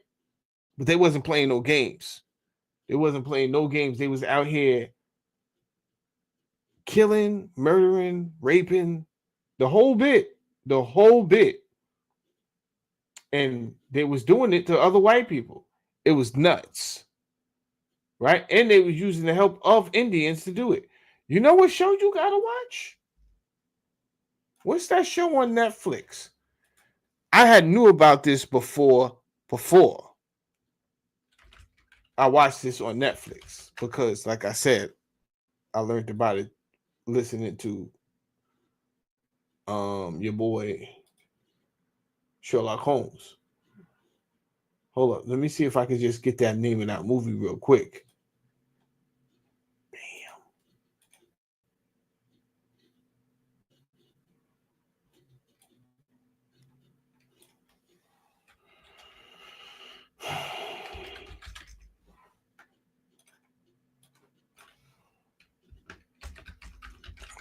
Unless somebody else tells me the name of it real quick. It's called American something. Hold on. Give me a second. Yep, I'm in here now. I have to log into my Netflix account. All right, let me see if it comes up. Period pieces. Oh, by the way, what's this period piece here? Warrior is dope. Warrior is dope. Let's see another period piece. Damn. I don't know why it wouldn't come right up because I watched it. Not Peabody. That's what it's called. American Primeval. Oh, that's the one, yo. Let me tell you something. This joint?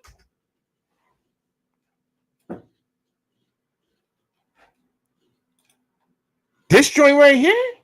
Wicked, bro. Nah, not American History X. Not American History.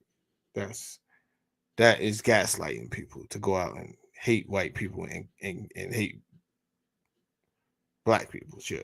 It's all American History X is doing. Is gaslighting somebody to punch a white boy in the face at the gas station. We're not doing that. Chill. But this joint right here, if you ain't seen this, go check it out. And it's going to talk about it's going to mention the Church of the Latter-day Saints. And I didn't know that was a real story. I didn't know that was a real thing, right? I had to look it up. I was like, wait a minute. They wore hoods and everything, just like the Ku Klux Klan. They was running around America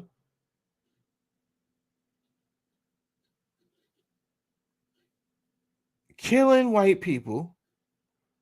They was, yo, you got to watch it. It was crazy. It's crazy. America is nuts. So I don't know why we would act like we not.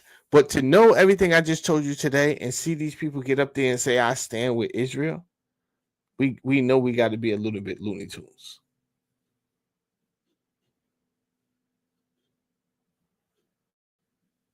Oh, they built Vegas. Did they build Vegas? No. The mob built Vegas.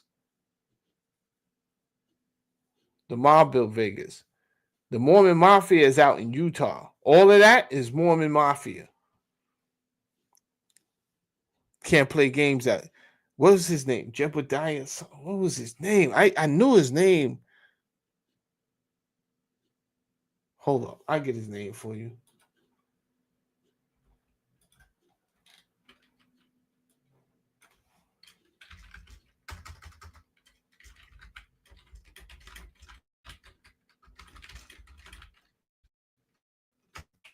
And he was governor.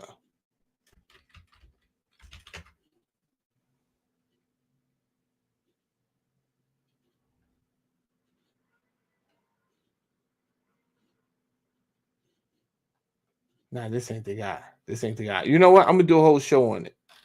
Because they don't call themselves the Mormon Mafia. It's not the Mormon Mafia I'm thinking about. It's not the Mormon Mafia. It was a guy after whoever took over after Joseph Smith. Let me type that in.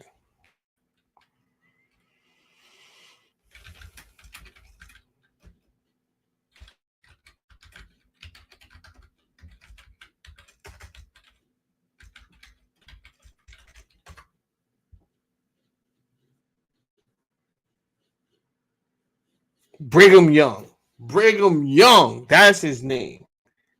Yeah. That is his name. Brigham Young.